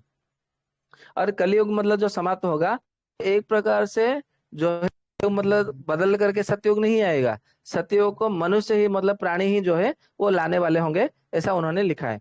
फिर उसके बाद में कहते हैं, लक्ष्य शिष्य जो दिन पूर्ण होब से देह वीर सिंह देव हेतु तांकु देव ऋतु पंचभूते थुअ 5 जन शिष्य मुक्ति पाइबे सर्वे जीवे खपରରେ करमଳା नाम विख्यात होइब श्रीक्षेत्र होइब थरे ଅଭିରାମାଷ୍ଟକ ସକଳ ପଢିବେ ନାମ ହେବ ବଡ ଟେକ ମୂଳ ପଦାର୍ଥରୁ ଅନେକ ସରିବ ନ ଜାଣିବେ ଅବିବେକ ଅନେକ शास्त्र पुराण ଲେଖିବ सिद्धांत वचन तार परमहंस जे नाम बोलाइब सर्वे डाकिबे ये उन्होंने मतलब लिखा है। तो यहाँ पे मतलब इन्होंने कहा है, जिस दिन 1 लाख भक्तों का मिलन हो जाएगा, उस दिन जो है समझ लेना ये बहुत बड़ा मतलब 1 लाख संख्या अपने पूरे भारत में नहीं, एक एक जगह में एक एक स्थान पर जब एक एक लाख की संख्या में जब भक्तों का मिलन होगा, एकत्रित हो जाएगा, उसी दिन से जो है आप समझ लीजिएगा कि बहुत बड़ा लीला आरंभ होने वाली है, यानी कि बहुत बड़ा कुछ ना कुछ आरंभ होने वाला है, ये मतलब आपको समझना है। फिर उसके बाद में क्या कहते हैं कि ऋतु पंचभूत, ऋतु यानी कि 6 है, तो आप लिखिएगा। फिर मतलब कहा कि पंचभूत यानी कि 5 है, उसमें जोड़िएगा तो क्या होता है 11 होता है ना। तो इसमें मतलब फिर कहते हैं कि ऋतु पंचभूत मतलब वहां पे थोना है, ठीक है, वीर सिंह देव जी के। तो मतलब वीर सिंह देव जी के मतलब क्या है 65 अंक मतलब बन जाता है। तो अभी 65 अंक, अभी पिछले वर्ष ही उनका 65 अंक मतलब बीता। फिर वो मतलब उन्होंने क्या कहते हैं कि उस समय जो है भक्तों की मतलब रहने का जो है वो धीरे धीरे परीक्षा आरंभ होने वाली है, दिव्य सिंह देव के वीर सिंह देव के 65 अंक के बाद में। तो अभी 65 अंक जो है पिछले वर्ष ही दिव्य सिंह देव जी के 65 अंक अभी समापन हुए हैं मतलब बीता है। अभी जो है 67 अंक अभी उनका चल रहा है, अभी आरंभ हुआ, अभी 1 महीना हुआ 67 अंक आरंभ हुआ। तो उन्होंने मतलब कहा है कि भक्तों की मतलब भक्ति भी देखेंगे, युगांती वेदांती नागांती सिद्धांतियों का मतलब परीक्षण क्योंकि उनको देना है, क्योंकि वो भक्ति भाव को मानते नहीं है, और वो भक्त लोग जो है उनको निरीक्षण करेंगे वो कैसे परीक्षा दे रहे हैं, और जो भी मतलब है शास्त्र पुराणों को मतलब वाचन मतलब मान करके जो चल रहे हैं उनको जो है मतलब ठाकुर जी फिर उसी मतलब वचन के आधार पर जो है उसको स्थिर करेंगे। और इस प्रकार से जब कलयुग मतलब समापन हो जाएगा, वो जो है वेद के आधार पर जो है सृष्टि को चलाएंगे। जो ये प्रकार से जो था आज आप लोग के सामने उपस्थापना किया। मालिका का नाम है नवखंड निदाघ निर्घंट। तो आशा करता हूँ आप लोग को कुछ सुनने को जानने को मिला होगा। अभी उसके आगे आगे जाएंगे ना तो आप लोग को बहुत अच्छा मतलब लगेगा। ये पहला मतलब इतना आपको अच्छा नहीं लगा होगा ऐसा हम समझते हैं, क्योंकि आप लोग को मालूम है जब हम सिरोही में थे राजस्थान में थे उस समय आपको चांद के ऊपर आपको मतलब तारा आपको एक सितारा देखने को मिला था चारों ओर। लगभग हम उस समय कितना 25 26 27 थे ना मार्च में सिरोही में। तो उनमें से मतलब 28 27 या 28 तारीख का मतलब मार्च है। उस दिन आपको मतलब देखेंगे पूरे भारतवर्ष में चांद के ऊपर मतलब तारा देखने को मिला था। और चांद मतलब तारा है, और इसी मतलब नवखंड निधांग निर्घंट में मतलब उन्होंने लिखा है, वो हम आगे मतलब चर्चा करेंगे कि ये लक्षण आपको जब देखने को मिलेगा तो भारतवर्ष में क्या क्या होने वाला है, अन्य साधुओं का क्या होने वाला है, संतों का क्या होने वाला है, भक्तों का क्या होने वाला है, क्या क्या सब होने वाला है, इसमें मतलब विस्तार से बताया गया है। 9 अध्याय है। अभी मतलब इसका पहला अध्याय संपूर्ण हुआ, प्रथम खंड। कुछ आधा जो है पहले चर्चा में मतलब कर चुके थे, अभी दूसरे चर्चा में ये पूरा हुआ। आशा करते हैं आप लोग को सबको अच्छा होगा, पसंद आया होगा। कल इसके दूसरे द्वितीय खंड निधांग निर्गण जो है हम इसको चर्चा करेंगे, ठीक है। तो यहाँ पे हम चर्चा को विराम देते हैं। आप सबको जय जगन्नाथ, राम राम, जय श्री कृष्ण।